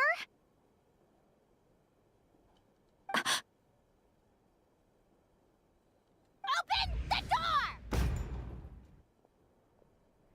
You bang your head against the metal door. Oh, right. Stop yelling. Come in. That wasn't so hard now, was it? Take a seat. Just to be clear, I wasn't expecting visitors, so I can't offer you much in the way of comfort. Curiosity is a dangerous trait, Linnea. You're gonna regret coming here. Don't say I didn't warn you. You sure about that? Because if I hadn't come here, I'd be regretting it already. Will you please answer me now? Why do we have the same wings on our heads? Why did I pass out when I touched you? And why did I see all those... Visions of your future? So, it wasn't a dream after all. Of course not. Linnea, you're an avid student of the natural world. Surely you're aware of the 6 most common types of Fae? The Vila, Domovoy, Leshy, Volkodlok, Snegovic, and Jack Frosts.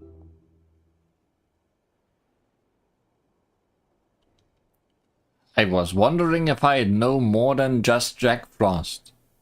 I might have heard about Leshy. Right. Well, there are many less common varieties too. The legendary Lantern Fae, the Sirens with their lilting songs, and us, the Augury Birds. Wait, then you are the Changeling, right?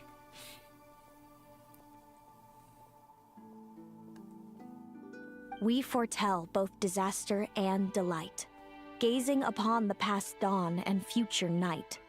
Others fear and revere our might, while we alone detest our plight. We also only speak in rhymes. Unless when we don't at other times. I've never heard of an augury bird before, or the poem you just recited. That's hardly a surprise. You can count the number of augury birds alive today on one hand. And that includes you and me. So it's true then. We really are family.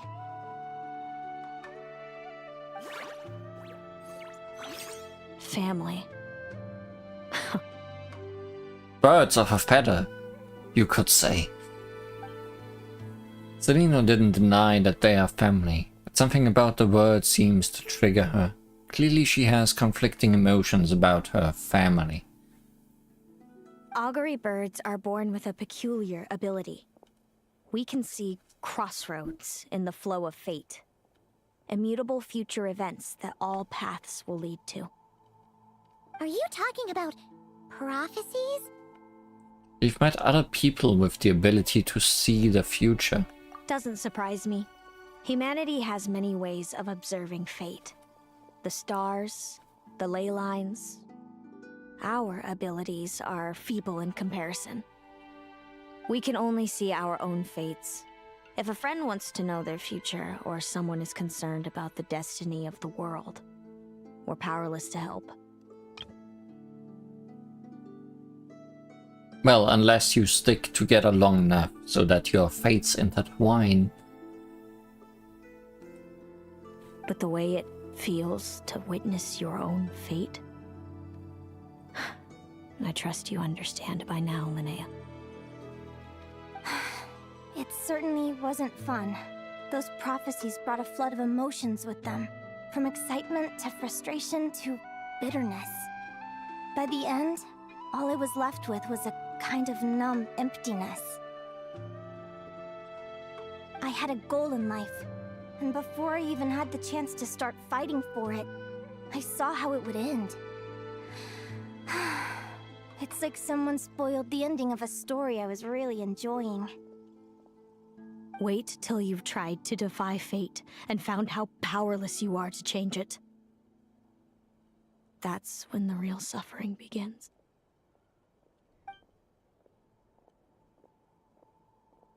So, you just need to beat Selena in that competition, right? Everything is transpiring as I foresaw, yet I am powerless to change it. Fate is an immutable force. I can but lament as the inevitable unfolds. I do wonder whether giving a man the power to see the future does nothing more for him than slowly crush his spirit. The visionary, Adolphnia once said something similar. If fate were easier to change, seeing the future would be a huge blessing. It would be a power desired by all.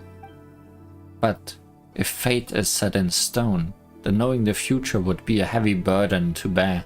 When you know every joy and every sorrow you'll ever experience, and there's nothing you can do to change it. Like you said, it leaves you with a numb emptiness. Generation after generation of augury birds lived with this burden. Until you were born, and our parents found the only solution they could think of. If an augury bird is set far from the Fae to grow up among humans, the awakening of their prophetic abilities can be delayed. So that's how I became a changeling. What about the child I was switched with? What happened to her? Don't worry, she had the opposite problem to you. She needed to live among the Fae. She was born with a strange, rare disease that humans cannot cure. If she hadn't been switched, she would have died a long time ago. Our parents saved her life, then raised her as their own. Eventually, her birth parents came to find her, and now they're living together in Snezhnegrad. Oh, are we gonna meet them eventually? I see. Wow. It all makes sense now. But there's still one thing you haven't explained. Those things you said before I fainted. What did you mean by all that? I meant exactly what I said. I don't like you. But why? No reason. So we're back to this? If you won't tell me, I'll have to guess myself.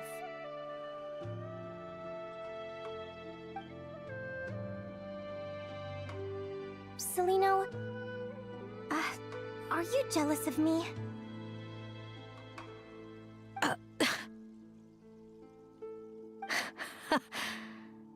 Good guess.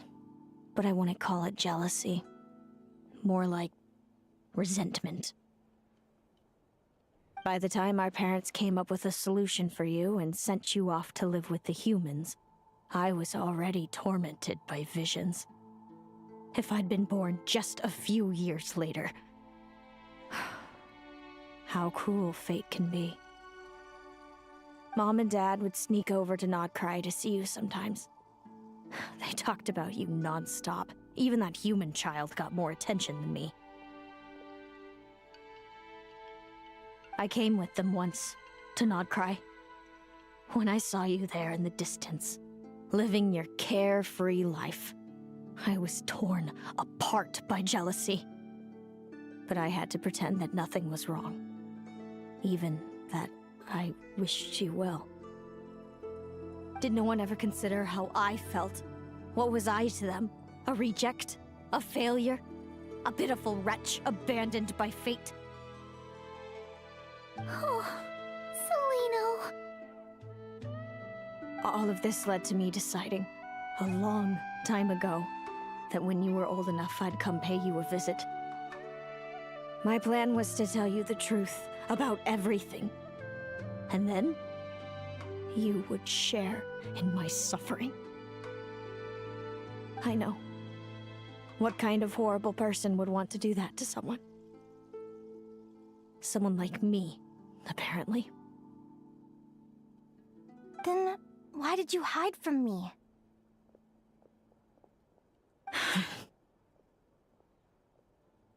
You really want me to keep guessing?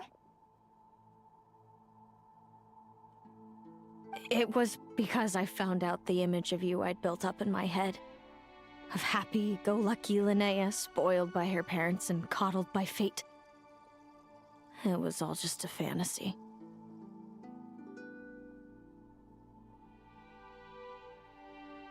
Revenge Bird realized revenge is wrong. I overheard you and Speranza talking about your past. Desperately trying to hide the truth about who you were. Somehow getting by with a ragtag bunch of kids in the conch gang. You described it so nonchalantly, but it was eating me up inside. In that moment, I didn't want to see you suffer, and I couldn't go on resenting you any longer. I just wanted to hold you tight and tell you everything will be fine, that you still have a family. Hey, sis. You're really not cut out to be a villain. Even though you have a really good color scheme for a villain. So much for making me suffer, huh? Now you're the one crying and I have to comfort you.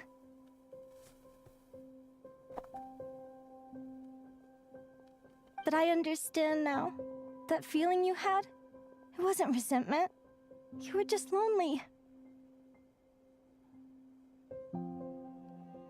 I've always wondered about my real family. I'm so glad you were willing to see me, sis.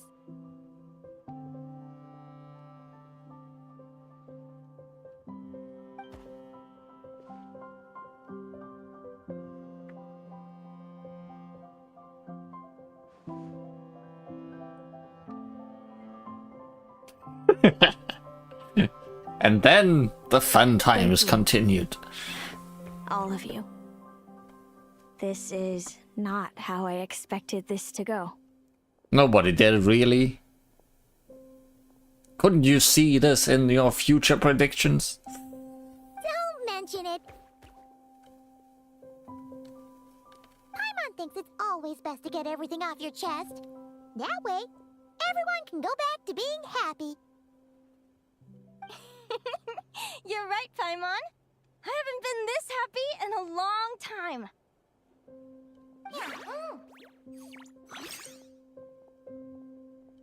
Hey, Celino. I was wondering, how did you end up with a Radiant Bladehorn as your partner? All the ones I've seen in the wild have been hyper-aggressive. They certainly wouldn't let me get close enough to touch them. We met that time when Mom and Dad brought me to see you in Nodcry. Hemus was still a baby then. Must have gotten separated from his parents.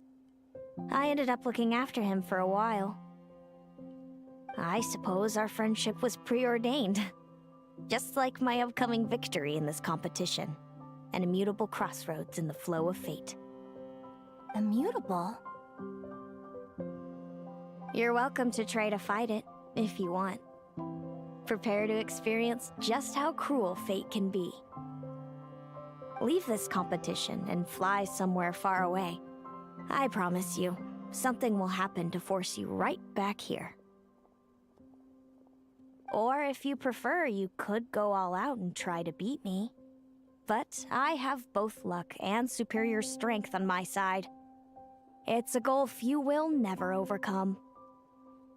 The prophecies we see are the meeting points of every possible path. There are many possible roads into the future. But they all lead to the same destination in the end. Now that I know the pain of seeing my own fate for myself, I have to ask, how have you kept it going all these years? I learned to submit to fate. I just have to accept what will happen. There's no other choice. Since the outcome can't be changed, how I get there doesn't matter in the grand scheme of things. Every crossroad I've foreseen is a curse. So the best I can do is chase a little happiness in the unknowns between them. But what about you, Linnea? What's your perspective? I think I see things differently. How about we continue this conversation after the tournament? I'd rather give you my answer then. All right, just don't get your hopes up about the future. I don't want to see the disappointment tear you apart. I'll be fine, trust me. Anyway, we'll leave it there for today. See you in the arena! It's getting pretty late. We should all get some sleep. You're staying at the flagship too, right? No need to see me out. I'll be fine. Oh, and thanks so much for keeping me company today. Good night.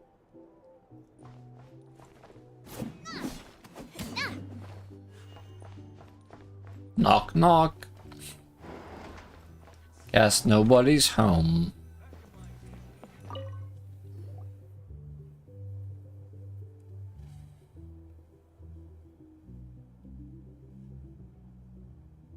Traveler, are you awake? Yeah, I can't sleep. Oh, neither can Paimon. Linnea and Celino aren't the only ones with a big day tomorrow. You've got your semi-final match, too. We have no idea who your opponent could be, and Paimon's a little nervous. True. We've fought all our big name enemies already. Since we're both struggling to sleep, do you want to head out for a stroll? We could go grab something yummy, then take a guara to check out the arena. Might be a good chance for our little warrior to get familiar with the lay of the land.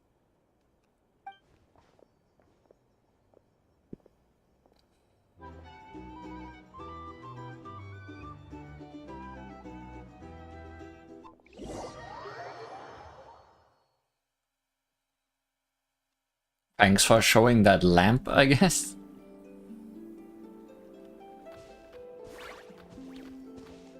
Listen up, Lumi. I've seen Seleno's Radiant Blade Horn in action, and it isn't just strong, it's fast, too. Her best way to exploit both of these traits will be to make her Radiant Blade Horn charge you. You'll have to find a way to dodge the attacks, then pick the right moment to counterattack. Linnea! Getting in some last-minute preparation. Sure am. What are you guys doing here? Getting in some last-minute preparation. Lumi and I were just going over our strategy for tomorrow. Since you're here too, how about letting Aguara join Lumi in some friendly sparring?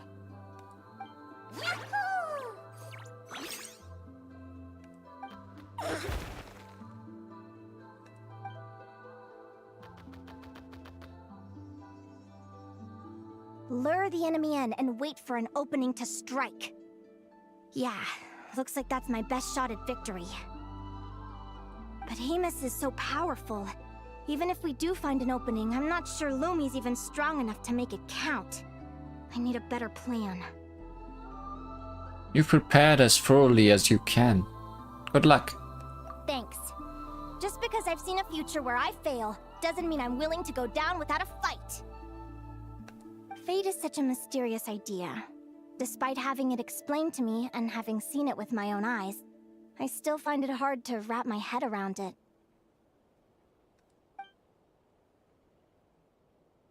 What does fate mean to you? You're in a philosophical mood, huh? Well, I don't know if I'm the best person to ask. I've only just learned who I really am. I need some time to think. Besides, I'm an advisor, remember? It wouldn't be very professional for me to start spouting best guesses and speculation. What if I led you in the wrong direction? Relax. I'm just curious to hear your opinion. Alright, well, I think that knowing the future is a pretty lousy deal. But then, life's full of lousy situations. When I was a kid, my greatest suffering came from not knowing. I didn't know how my parents would react when I told them the truth. I didn't know where to go when they left. Back then, I actually wanted to know the future. I dreamed of a day that fate would send me a sign. I just wanted some clear guidance on what I should do. Something to give me the courage to go on. But fate didn't show me anything. It was my own stubborn will that got me through. Turned out that the only person I could rely on was me. I've always known what it's like to be terrified of the unknown. And now I'm learning that knowing for sure isn't all it's cracked up to be either. What's the big deal? The world hasn't ended and I haven't changed. What do I have to fear? Yahoo!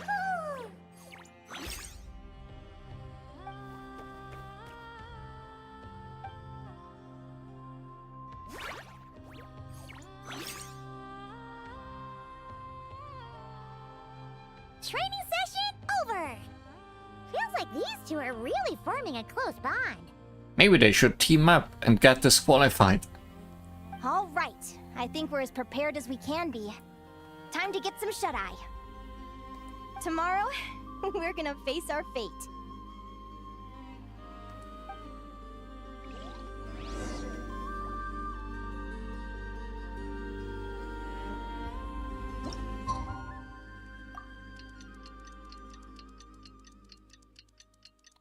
Surely it can't be that difficult to defy fate of all things.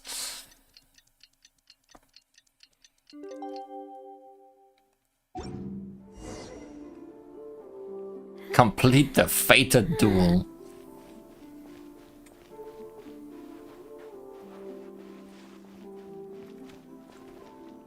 No, we don't even need to pull an opponent for us yet, huh?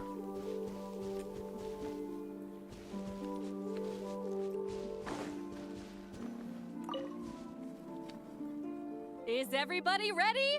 Prepare yourselves for the opening match of the semifinals! Our contestants are ready and raring to go. On the one side, we have the Traveler and her partner Aguara. And on the other side, we have Viliana and her partner Gornyesin. Where did you come from? You can do it, Aguara! Also, I guess we don't need to pull if there's only that many people left.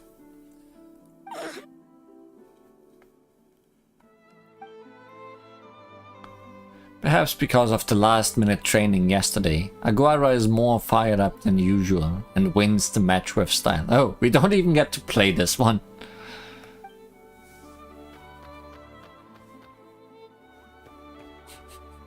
Where did you pull that character design from just to get destroyed?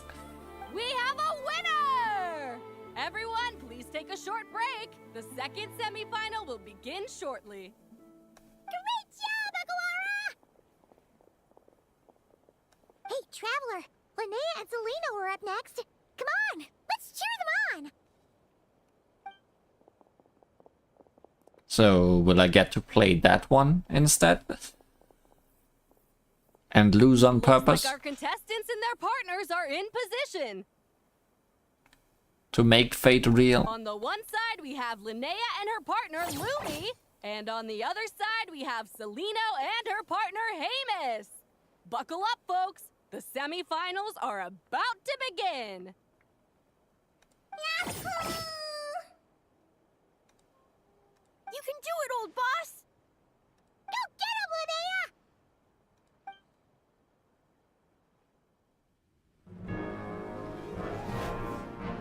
Charge, Hemus!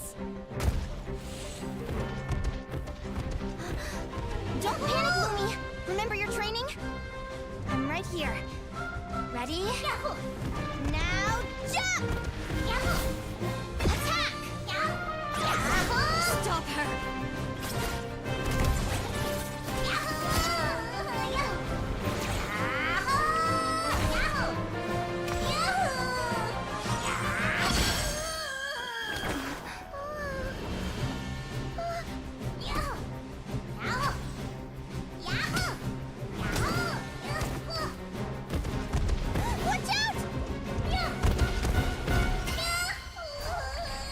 This is the will of fate. It was over before it began.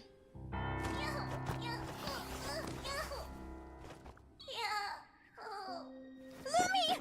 Lumi! Huh?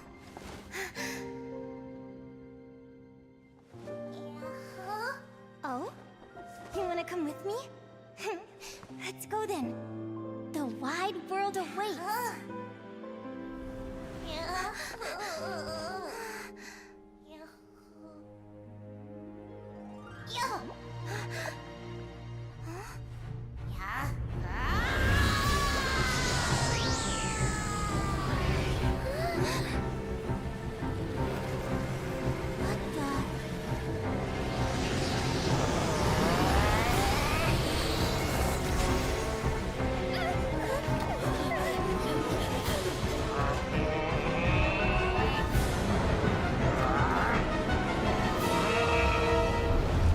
Don't worry, Hemus. Victory will be ours.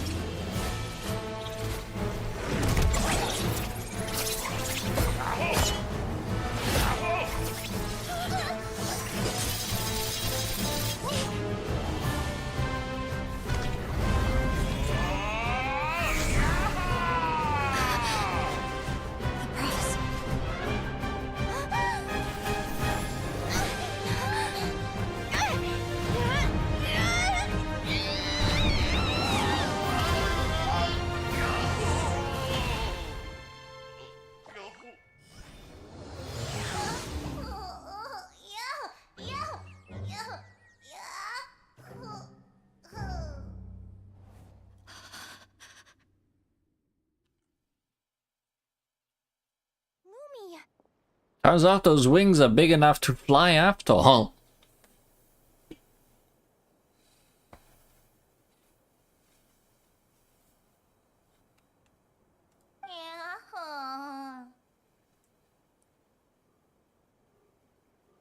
You were amazing!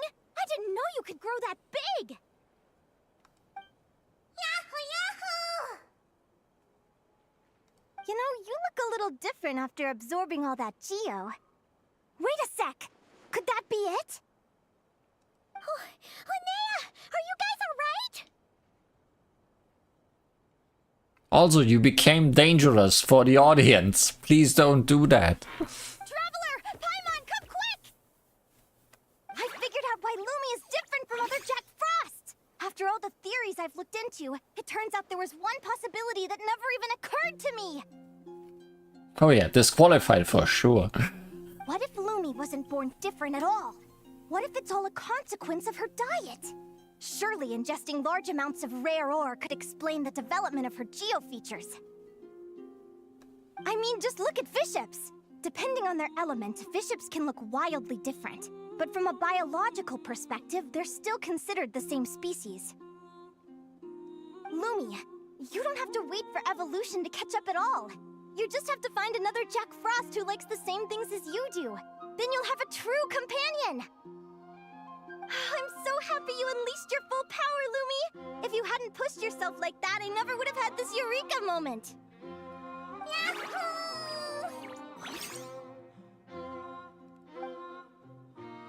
I thought Linnea would be disappointed after losing her match, but I guess this reaction is more her style. Linnea.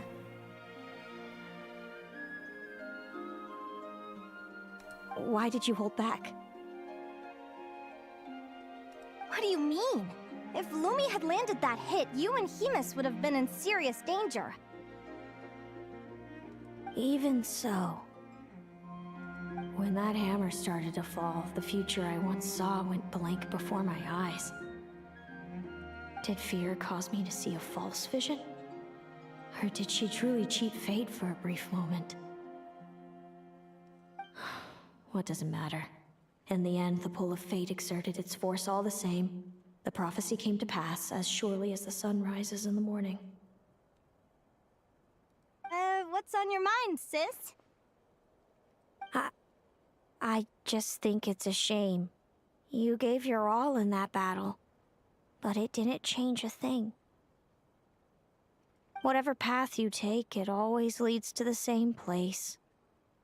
Fate is so cruel. Celino, do you remember the question that you asked me? I told you I'd give you my answer after the tournament. But the tournament isn't over yet. I remember. And I'd still like to know what you think. Unless they both get disqualified and I win. By default. You told me. There are many possible roads into the future, but they all lead to the same destination in the end. Well, I prefer to think of it the other way around. We might already know where we're headed, but we get to choose how we get there. Maybe fate will always lead us toward the same destination, but I never cared much about the outcome. I just want to walk my own path.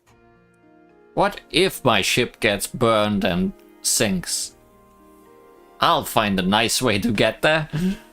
So, even if I was destined to lose to you, there was no way I wasn't gonna give it everything I had. And even if my ship ends up at the bottom of the ocean, I'm not gonna let that stop me from sailing it to every corner of the world first. If all people care about are outcomes, then why doesn't everyone give up on happiness and love? After all, the certainty of death is the one thing that every person knows about their fate. But my feelings, my thoughts, everything I've seen, all that exists beyond the reach of fate, they belong to me, and no one else controls them.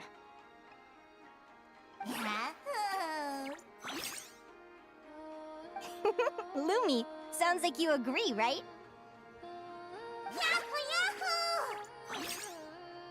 Linnea. Ignorance really is bliss.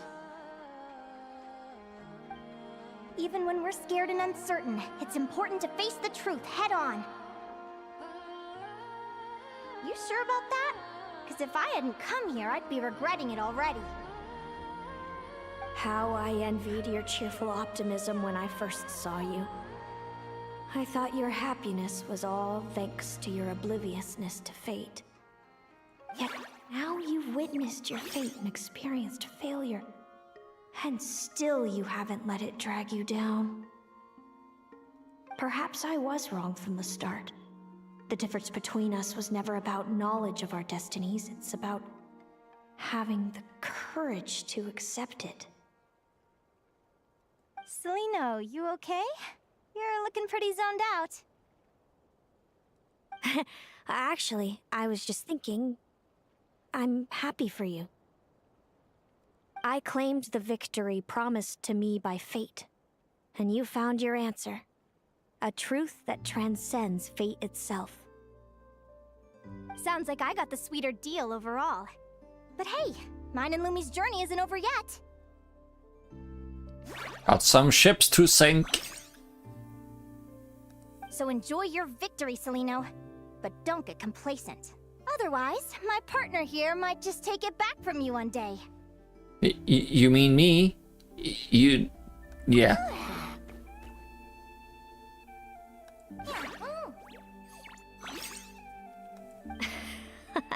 That little thing? That plus our special bond. Let's go, partner. This time it's my turn to help you train. So, Aguara comes from Natlan, right? If we're gonna train hard, we should do it there. There's plenty of natural phlogiston around, which will help keep the little one's stamina up. Let's go!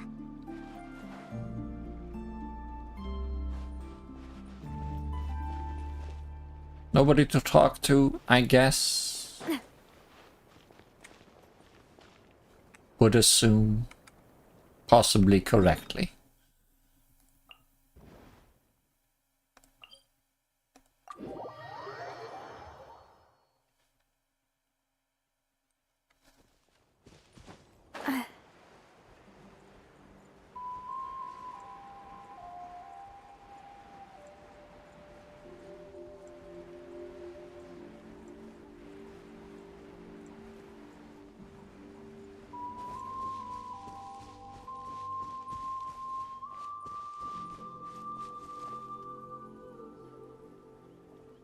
Hello, Natlan! I'm back!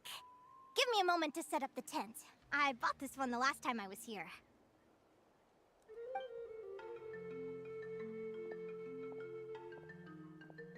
Feeling right at home.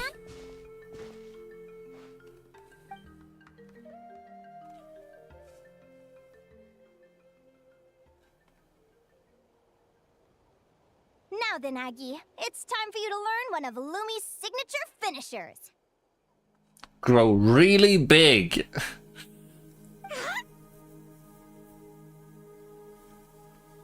Watch closely. Lumi, do the honors. Yahoo! It's a rock hammer. Linnea, you seriously think Aguara can use a giant geohammer? From what I've seen, Aguara's fighting style isn't that dissimilar to Lumi's. They both use agility to set up their opponents while searching for opportunities to attack. But Aguara isn't strong enough to break through Hemus's defenses. He needs a weapon to level the playing field. Aguara will need to channel Geo-Essence from the ground and fashion it into a powerful rock hammer. Simple enough in principle, but it might take some time to master. Aguara, want to try it out?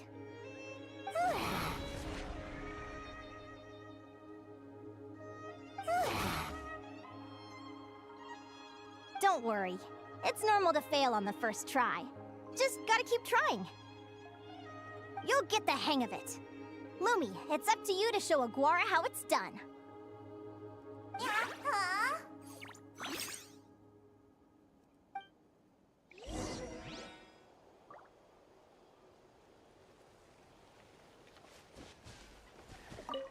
You'll get the hang of it.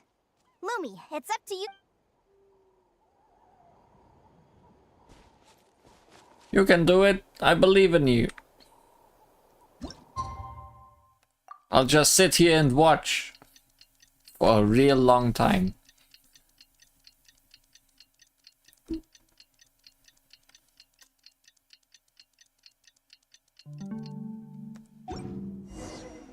I do love Spina di Rosula's logo. It was designed by my mother. Have you noticed how it's shaped like a heart? Feels like I blinked and 2 whole days went by. Sure, can describe it like that, yes. I've heard it said that people can find their fates by studying the stars. I guess that means that fate's been looking down on us this whole time, huh? I could really do with some sleep. Good night, you guys.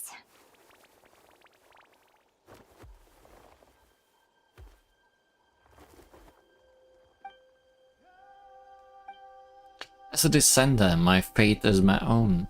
I don't know what it's like to have my destiny anchored in place. The rules of this world surely exist for a good reason, and the same must go for fate, but on this journey I've witnessed far too many people who yearn to defy their fate. Is anchoring fate in place truly the best solution? Maybe one day I can...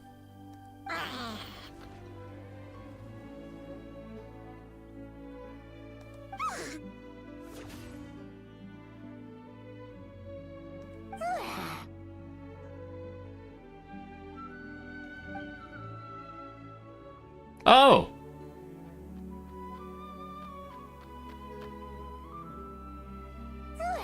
Crab!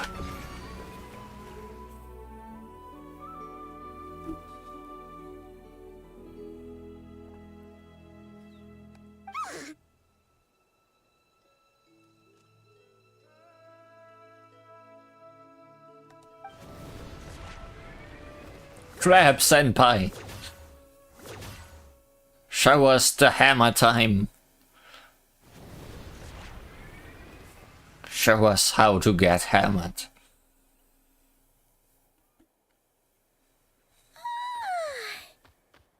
Paimon slept really well.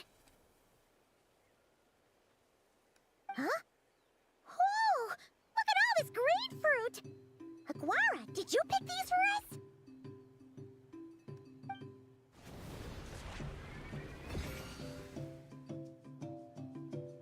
Wow! When did you learn to do that? A mysterious companion.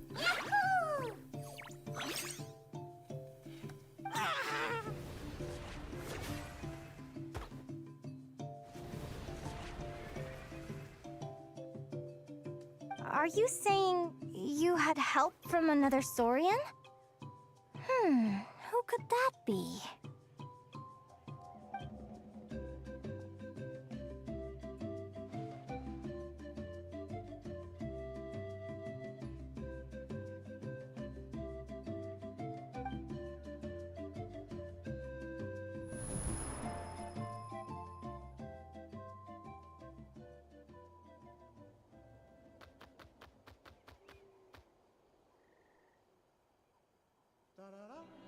Alright! Now that Aguara's mastered Lumi's secret weapon, it's time to head back to Notcry. Looks like we should get back just in time for the finals. All this travel time.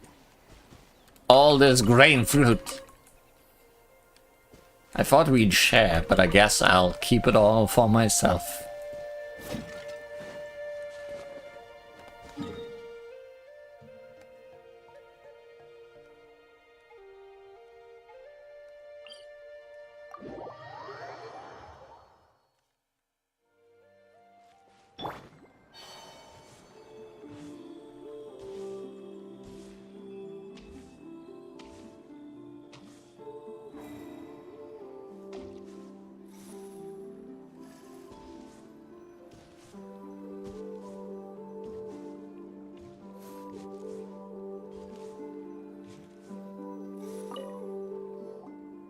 The final is about to begin.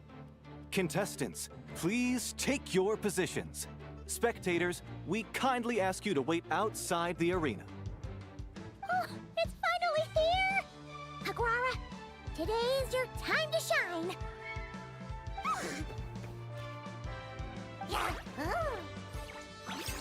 It's all up to you now, partner. You've done the hard yards in training. Now, go out there and believe in yourself! It's time to write your name in lights and show the world how hard we've worked. You've got this, Aguara. I'm not gonna lose.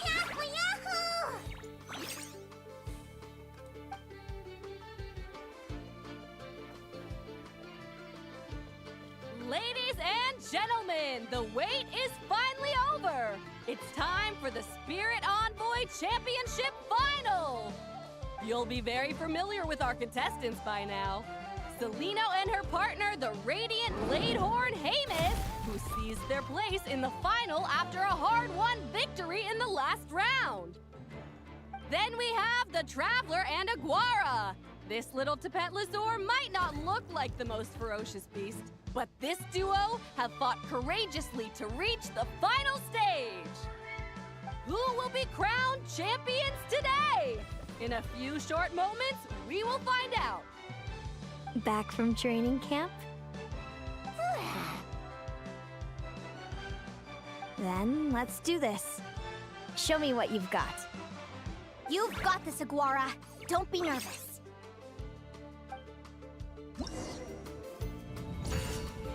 Mountain Crusher Rhinoceros. Celino and Hamus are extremely powerful. At the beginning of combat, Hamus's actions cannot be observed. Once Celino has assessed the situation, she will direct Hamus to perform feints. Use prior combat experience to identify the true intent behind each move. Hold out long enough, and the momentum will shift in your favor.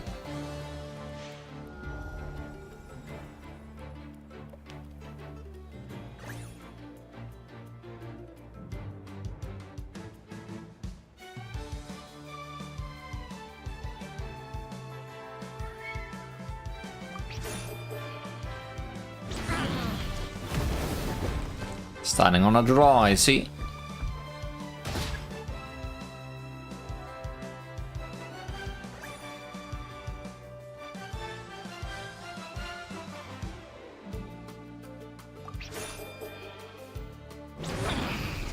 Continuing on a draw, I see. We are doing more damage there.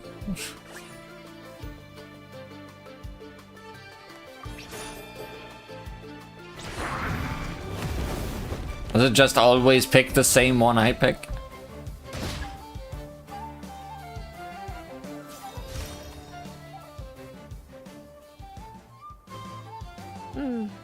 Impressive. Hamus, summon Animo energy on your horn and then charge. Now you see what you're up against.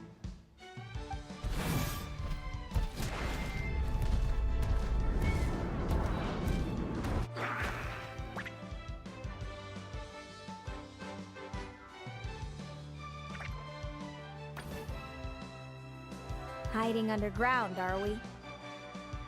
Is that a mistake? Hamus, jolt him out of the hole.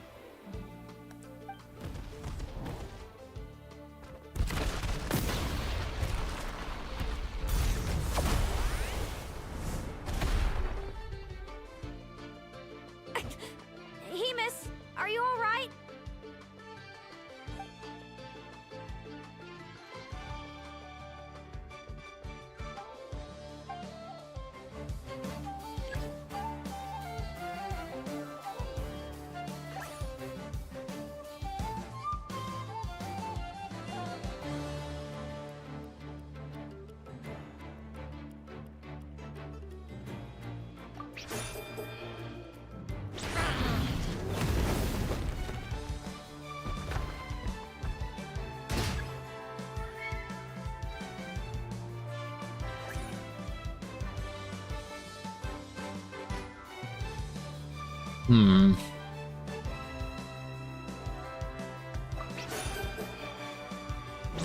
I keep ending up raw.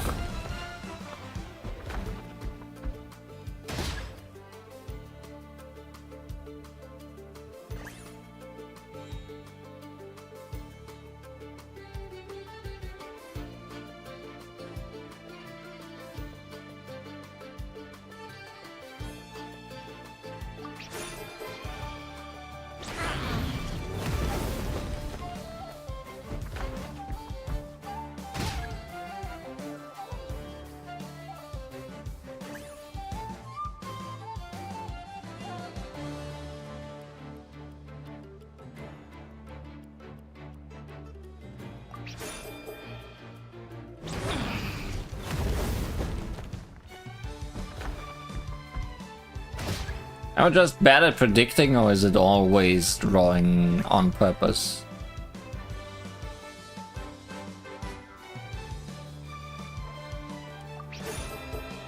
No, okay.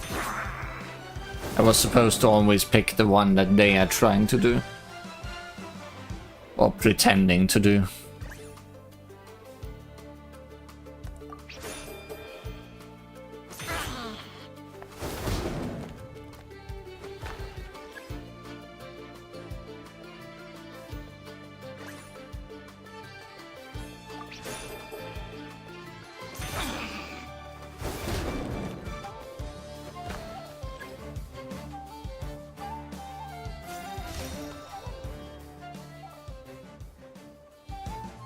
Now, Hemus, triple him.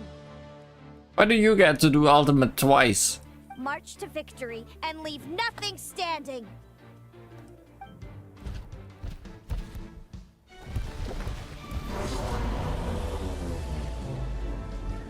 Okay, don't burrow for this.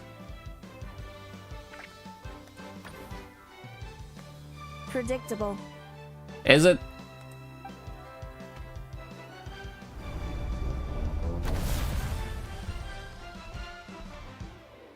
Aguara hit her right in the belly!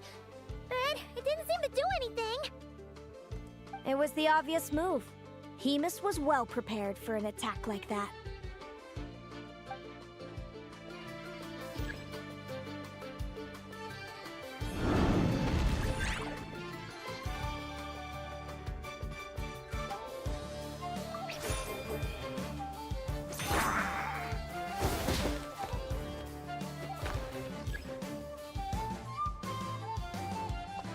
Doesn't look so well prepared at all to me.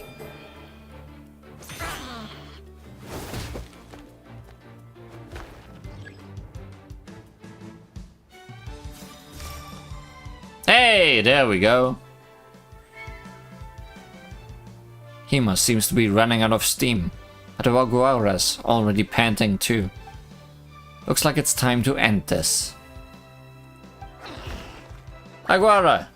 Just like we practiced. Come on! Time to put that training into practice!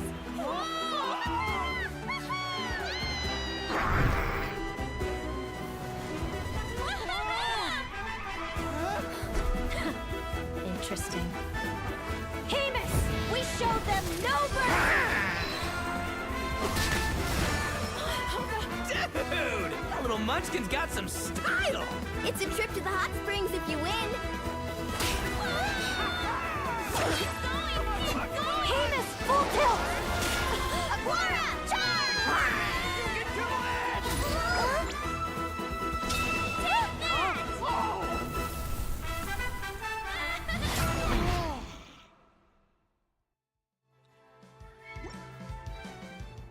Pulling out the Has lots of Netland strength to fight style. on. It's all over, folks.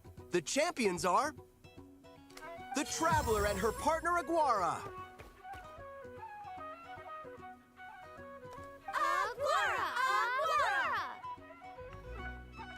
So, I lost.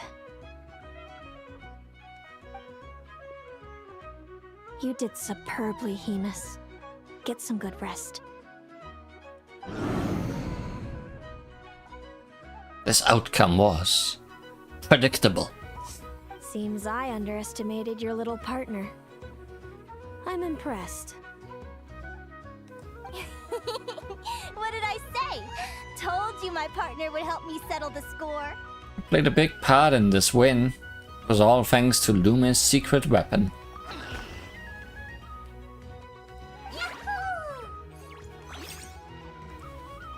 Ladies and gentlemen, we will now take a short break to give our finalists a moment to recover.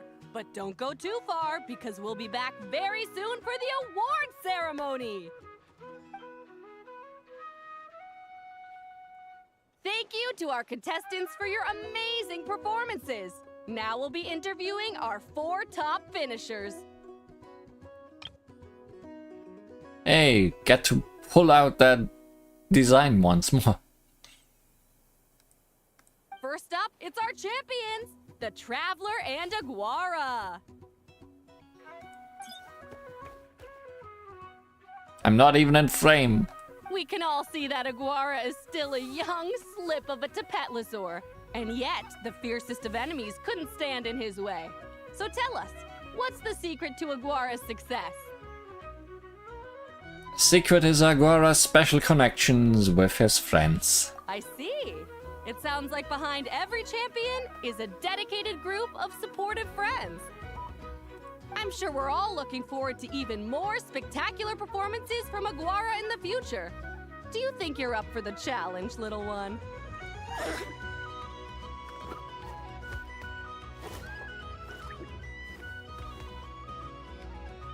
Next, we have our runner-up, Celino. Let me start by asking, what's next for you and Hamus?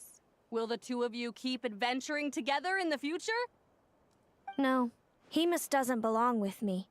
I'm hoping that soon I can set him free to roam the wild. And of course, since he's so friendly towards humans, I do hope any adventurers who run into Hamus in the future won't mistreat him. Sounds like Hamus is a real freedom lover. If we have any adventurers in the crowd, please keep your eyes peeled and make sure not to hurt our friendly Radiant Bladehorn.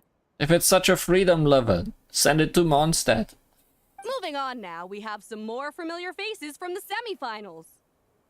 This first question is for Linnea. During your match against Celino, you jumped in to stop your own partner Lumi's rampage, costing you a certain victory. Do you have any regrets? I'd be lying if I said I didn't regret it even a little bit. Should have killed my sister. But who wouldn't? All we can do is live our best life and hope to look back with as few regrets as possible.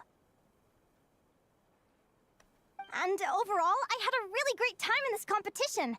I found my long-lost family, and we really care about one another. Inspiring words from Linnea. Now it's time for our final interviewee. Please welcome Viliana from Snezhnegrad. Anything you'd like to share with the crowd? Well, I've been really loving Notcry. There's so much to see and do. I'm planning to stick around for a while, so if you see me around, come and say hey.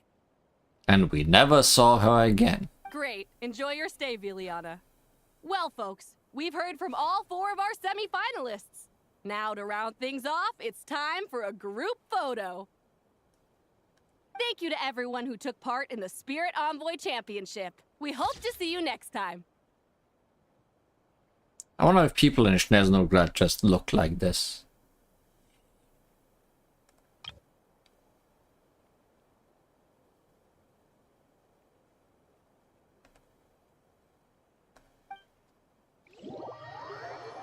Kinda reminds me of our gray-skinned nun from Mondstadt. I'll make sure to tell Mom and Dad how you're doing. I know they'll be so happy for you. Without me around, your prophetic abilities will be slow to develop. But you should know that since you've been to the tundra and you've encountered others of your kind, it's only a matter of time before your abilities fully awaken. I'm sure you already know how I'm going to respond, sis. I'm not afraid to know the future. All that scares me is the prospect of a life without you, Mom, and Dad. I know. Well, write me whenever you want to see me. I'll be there in a heartbeat. And when you're ready, come visit us in the tundra. I'll give you the address. Thanks, Celino. I can't wait to see you again. Yahoo!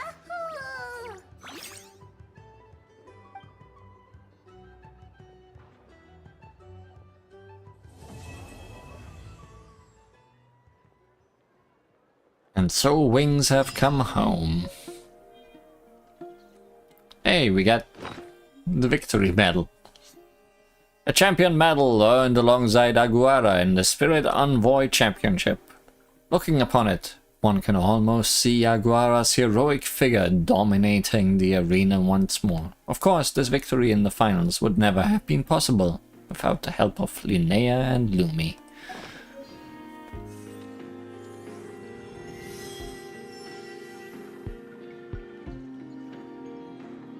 And we don't even get to say goodbye to Linnea. I guess such is fate.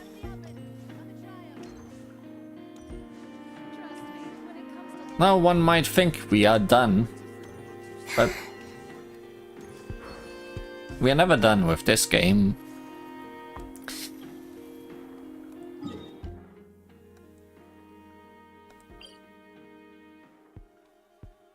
This says a new Selenic Chronicle quest is available. And it didn't say so for the last few days because it was counting up. So I'm wondering what's happening there now that we are done with the main ones. Because the main ones showed up here on this tracker as well, reminding me every week.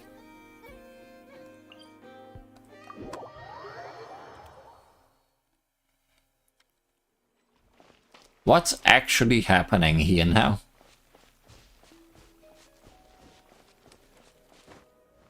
Is anything happening here? Can we play hard mode minigames?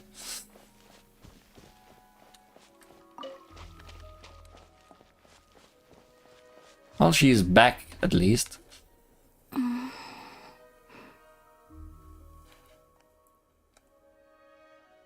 Oh boy. Even though her eyes are covered, Paimon can tell she's staring right at you. I'd like to try a different drink from the tavern. Maybe this is just gonna continue.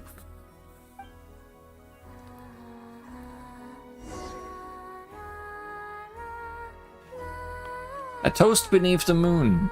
Mixed drinks.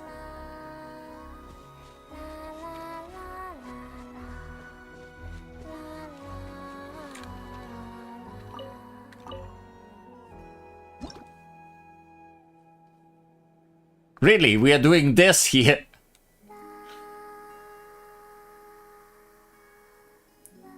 Tea, milk, and mint.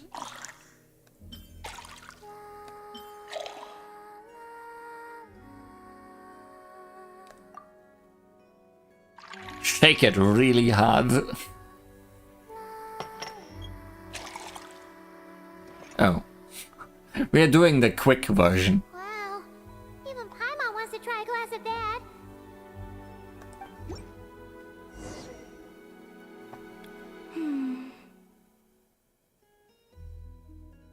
So, what do you think? It reminds me of a time long, long ago, when I was living with the Frost Moon Scions. The people used to make a kind of tea brewed with fresh mint leaves, spices, and dried berries. Whenever I passed by their homes, there was always a subtle herbal aroma wafting from the windows. Did you ever get to try it? I wanted to, but never got the chance. Oh, why not? When a goddess arrives at your door and asks, "May I try your tea?" no one dares to offer up the rustic tea thrown together for their own consumption. Ah, yeah. Only the best of the best. What I received in the end was more like an offering for the divine, complete with ornate packaging and all. Not that it tasted bad per se, but it was missing that sense of home. Well, now we can fix that. The flavor is delightful. Though I must say, the idea of adding milk seems quite unorthodox to me. Ah, well, this is a Mondstadt recipe. People love adding milk, cream, and sugar to their tea over there. It's novel, but in a good way. Phew, glad you like it. Thank you. It seems moonlight is not the only medium through which one can glimpse the past. Even something as simple as the aroma of a drink can bring back long-forgotten memories.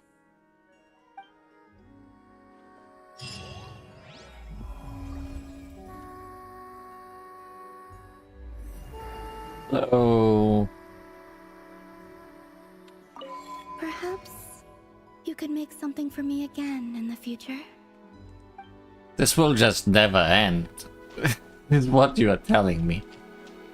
Like, now it's gonna say, wait a week again, right? Yeah, 6 days. Such is fate. Such is fate. But yeah, this is done. Like, there's no new list of that. Yeah. So we are done with these. We're just never done with Columbina herself, it seems. I mean, I'm fine with that. Especially if it's short things like this.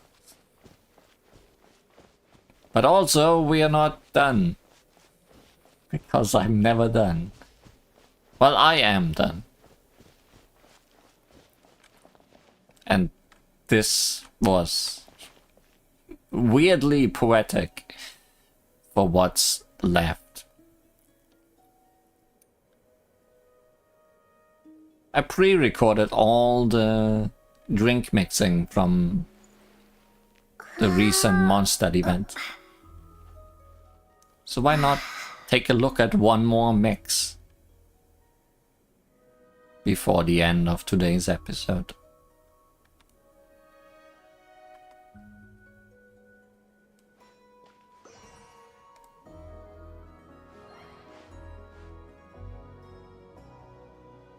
I'm sure it will be a great drink to have.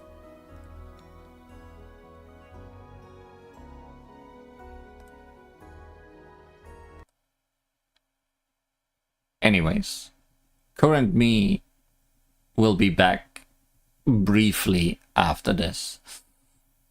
Hear you then.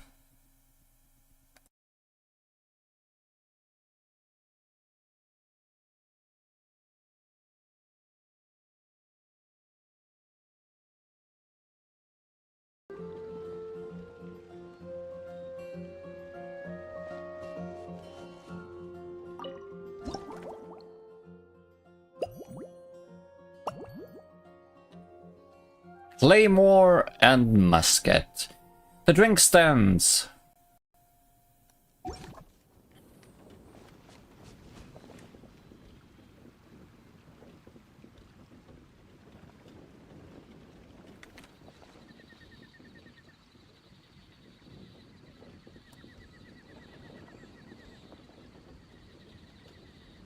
Oh, past me.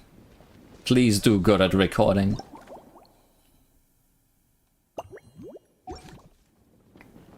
Past me.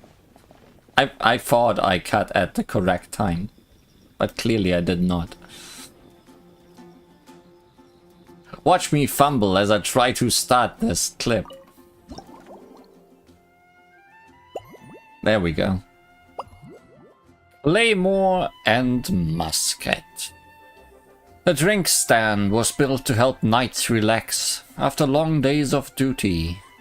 And it just so happens that a certain captain has recently returned from a long posting at Dragonspine. Hey, we met those two together, didn't we?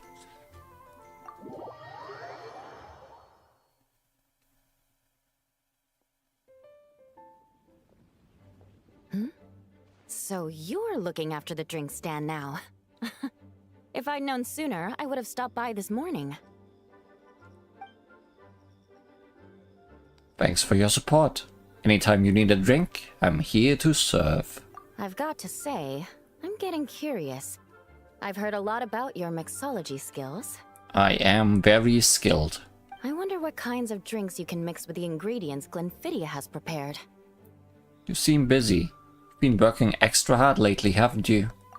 I don't have much of a choice. It's just one thing after another right now. First off, the Knights of Favonia's annual combat assessment is coming up. And this year, the standards are higher than ever. As the captain of the reconnaissance company, I have to lead by example. At the very least, I need to rank as one of the top 3 captains in the practical portion. So, I've been intensifying my training lately. So you want something intense. So that's your style, huh? It's my first time seeing this side of you as a captain. Being Being a descendant of sinners means I have to work hard to maintain my position. I'll have you know I've never once neglected my duties. Anyway, on top of all that, my duel with Miss Clorand required a lot of focus and energy. Learning how to turn defense into attack and seize the initiative when facing a combined assault from sword and musket. Even now, I'm still chewing through the details. But in the end, the exchange went well, and both parties learned a great deal. Never mind writing reports from 6 different perspectives. I feel like there's enough worth mentioning to write 24 of the things. Sounds like you could do with a very stiff drink. Oh, I sure could. Anything that'll perk me up would be welcome. I'll leave the details to you. Given Eula's current condition, it might be a good idea to mix her a twinkling starlight. Twinkle in the night, twinkling starlight.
Twinkling Starlight. This special cocktail was inspired by the stunning vistas over Cider Lake beneath the starry sky. Both its color and flavor hint at a refreshing nature, but those with a lighter tolerance should be careful of its lingering kick. Do not get kicked by this glass. Twinkling starlight for Captain Eula. Hope you like it. Judging by your confident tone, I'm certain I will. Well then, I'll make sure to savor this thoroughly.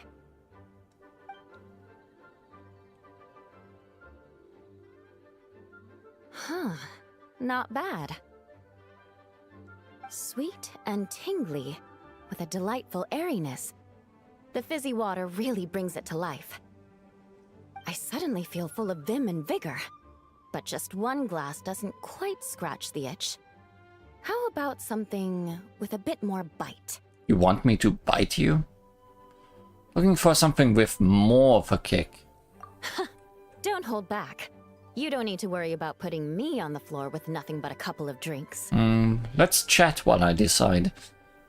Just making it stronger won't cut it. I need to rewrite the recipe from scratch. Works for me. The first company hasn't assigned me any paperwork for tonight, so I'm free to catch up and try your new creations at my leisure.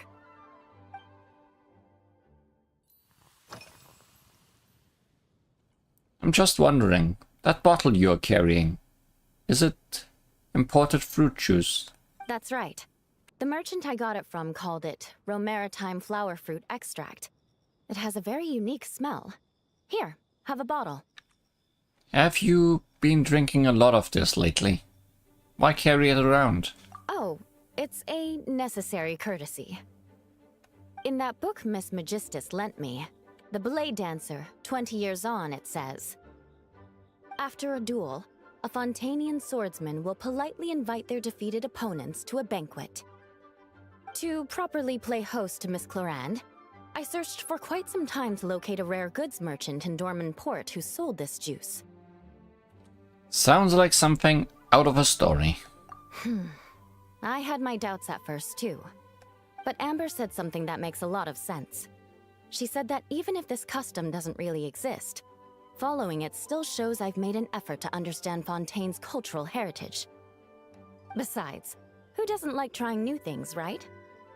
When I gave it to her at our post-training banquet, Miss Clorand really did enjoy this juice. Unusual juice. Very memorable. What do you usually eat when you're busy? If you want to know what I've been eating recently, I'd better start by mentioning the logistics company's latest revolution. They launched a diet improvement initiative and started distributing a form of standardized canned food to knights operating in the wilderness. In the past, we only had dry rations. Every mealtime we had to set up pots and campfires, roll dice to choose a cook, and take turns standing guard. In all honesty, it was a bit of a hassle. Now we just need to bring our standard field rations, comprising of 5 cans and 9 paper packages. We can heat the cans by the campfire, and then we're ready to eat. Sounds pretty convenient. You did say sounds like, right? Our canned food supplier has quite the stellar reputation, and their regular meals are indeed quite good.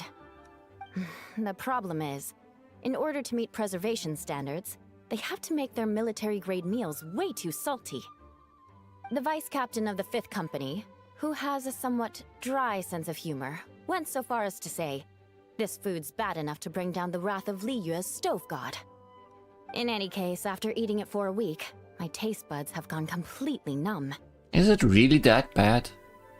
Someone should be held to account. You can hardly blame the logistics company. After all, it is hard to please everyone. Our feedback has already been submitted, and they should be working on fixing the issue. Of course, having fresh meals prepared in camp by a dedicated company chef is still the best option. Too much salt. It's been a while since we last saw each other. Have you been stationed near Dragonspine this whole time? Yes, I have. For a while, the situation there was difficult.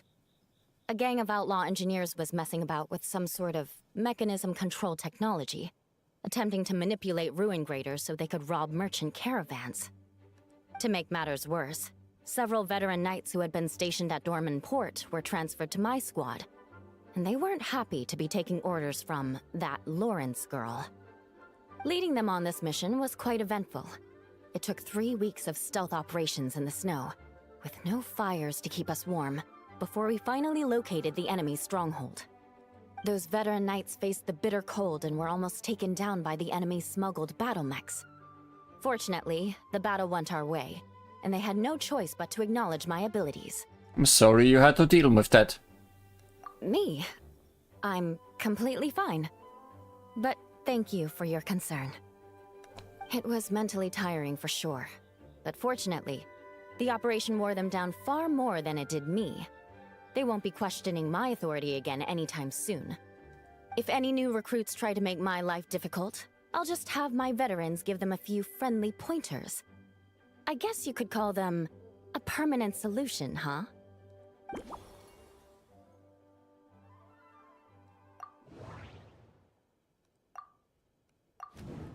Eula had some special Romaritime flower fruit extract with her, and she gave me a bottle to keep. Gotta use it. She really likes the fresh fruity flavor. I could probably find a way to incorporate it into her drink. With how demanding her duties in Dragonspine have been, Eula probably hasn't had time to fully recover. To help Eula replenish her strength, I can replace the cool-tasting wolfhogs with some warm cacao.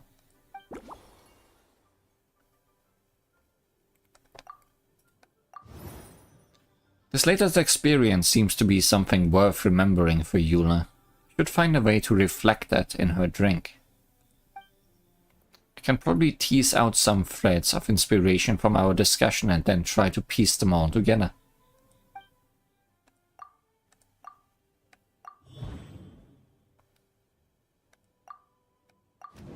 Every region has its own signature flavors, and the sword techniques of Mondstadt and Fontaine have their own distinct character too.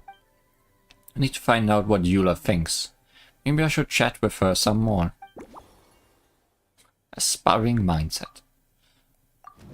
Eula brought up the canned rations she's been issued with recently. Apparently they are so salty they've left her taste buds numb. With that in mind, I should probably remove star salt from the mix. If Eula sees a coating of salt on the rim of her glass, it might make her feel faint.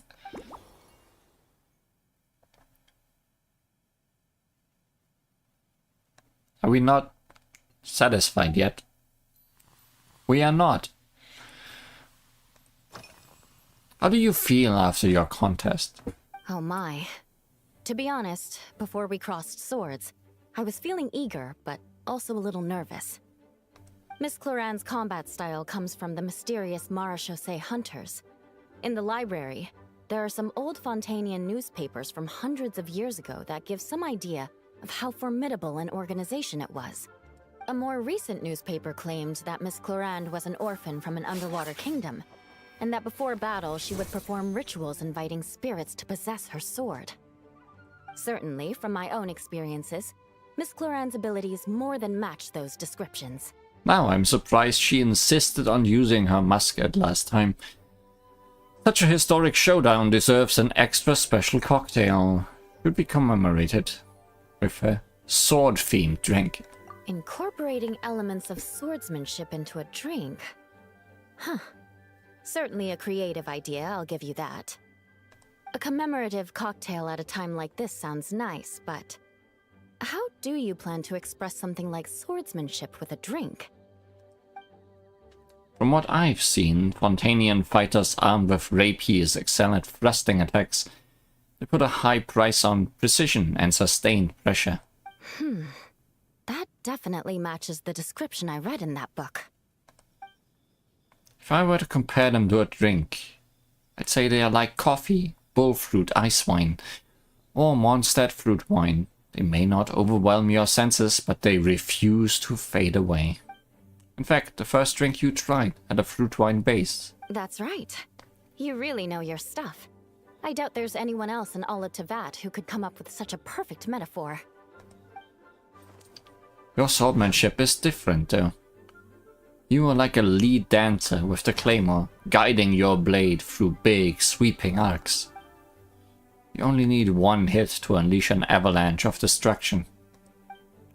In other words, your style emphasizes forceful impact at the moment of contact. There's no need to make it sound so fancy. It's just an aristocratic variant of Favonius blade work, with a bit of personal flair. So you're more like a strong spirit that hits the senses hard and then leaves a clean, icy aftertaste without lingering flavors. Firewater. In recent years, firewaters gained popularity the world over, following in the wake of prosperous Snezhnayan merchants. These days, almost every tavern has a signature drink that uses it as a base. Then we found the perfect solution together. You really are good. Why don't we try replacing the fruit wine with firewater? Let's do that. As for the alcohol content, that's not a problem. Plenty of the expedition team may have drunk themselves senseless with firewater. But me, I'm full of confidence. You don't sound so full of confidence.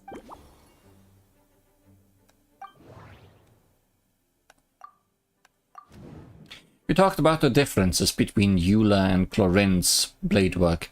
I think I can represent this in the mouthfeel of Eula's drink. The obvious conclusion is to swap out the fruit wine for firewater. To match the big sweeping arcs of her sword fighting, a small cup won't cut it. We need something a little heftier.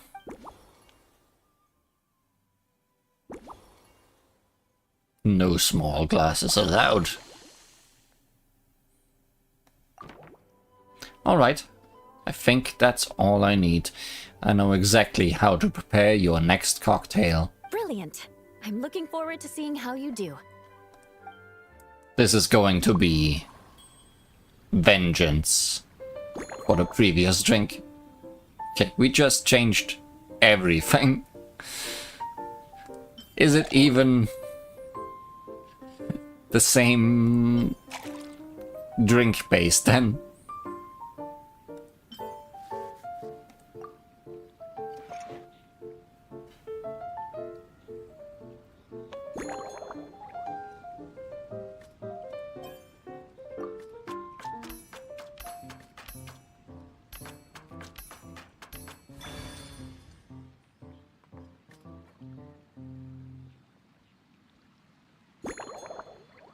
Well, we are still shaking hard.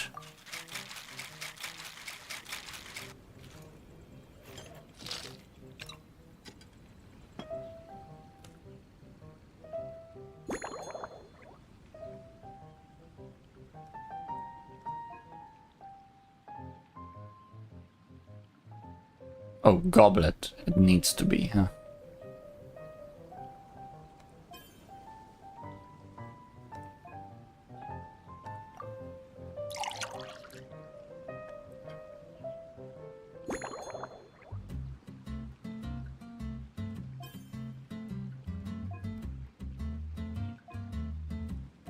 I think this makes a nice color contrast. Seafoam Sword Song, based on a twinkling starlight. Somehow, still. This novel cocktail was concocted specially for Eula. Eula's swordmanship is like a whirling waltz. She strikes with the force of an avalanche, yet her finishing flourishes are clean and elegant.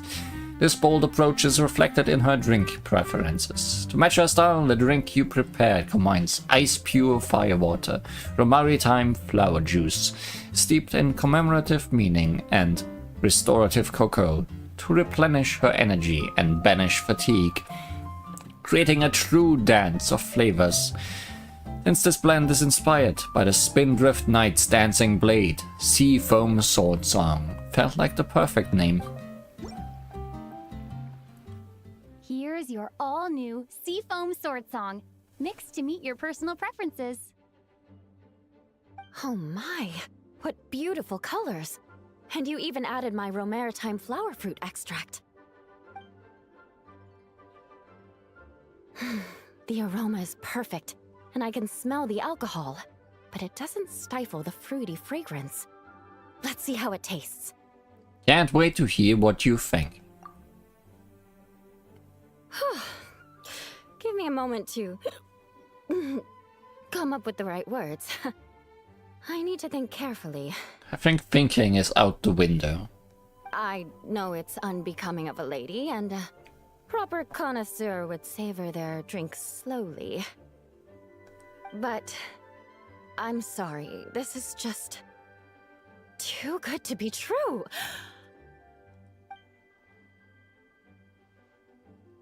Can you mix me another? Of course! Feel free to order as many as you like. How many do you want? 2, 3? It's no problem for me. Oh, no, what was I going to say? I've completely lost my train of thought. And then it was hammered time. Whatever. I feel fantastic. This cocktail. Oh, it's the best I've ever had. I think I'm gonna head home and get some sleep. Do you think you've maybe had one too many? Don't worry about me. This is the happiest tipsy I've been in years. I'm still far from being drunk. I don't believe you. By the time I've written up those reports for my exchange with Miss Clarend, I'll have been on duty for 3 months straight. Jean, the acting grandmaster. Isn't it about time she gave me some time off? I won't be forgetting this injustice in a hurry.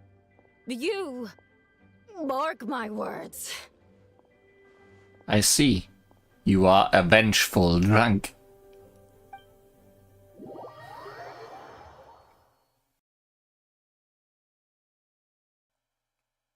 She really is a vengeful drunk. And with all the hammer themes of today's episode, I was already looking forward to this conclusion. Thanks for watching today. There will always be more silly things happening in Genshin Impact. I can bet on that.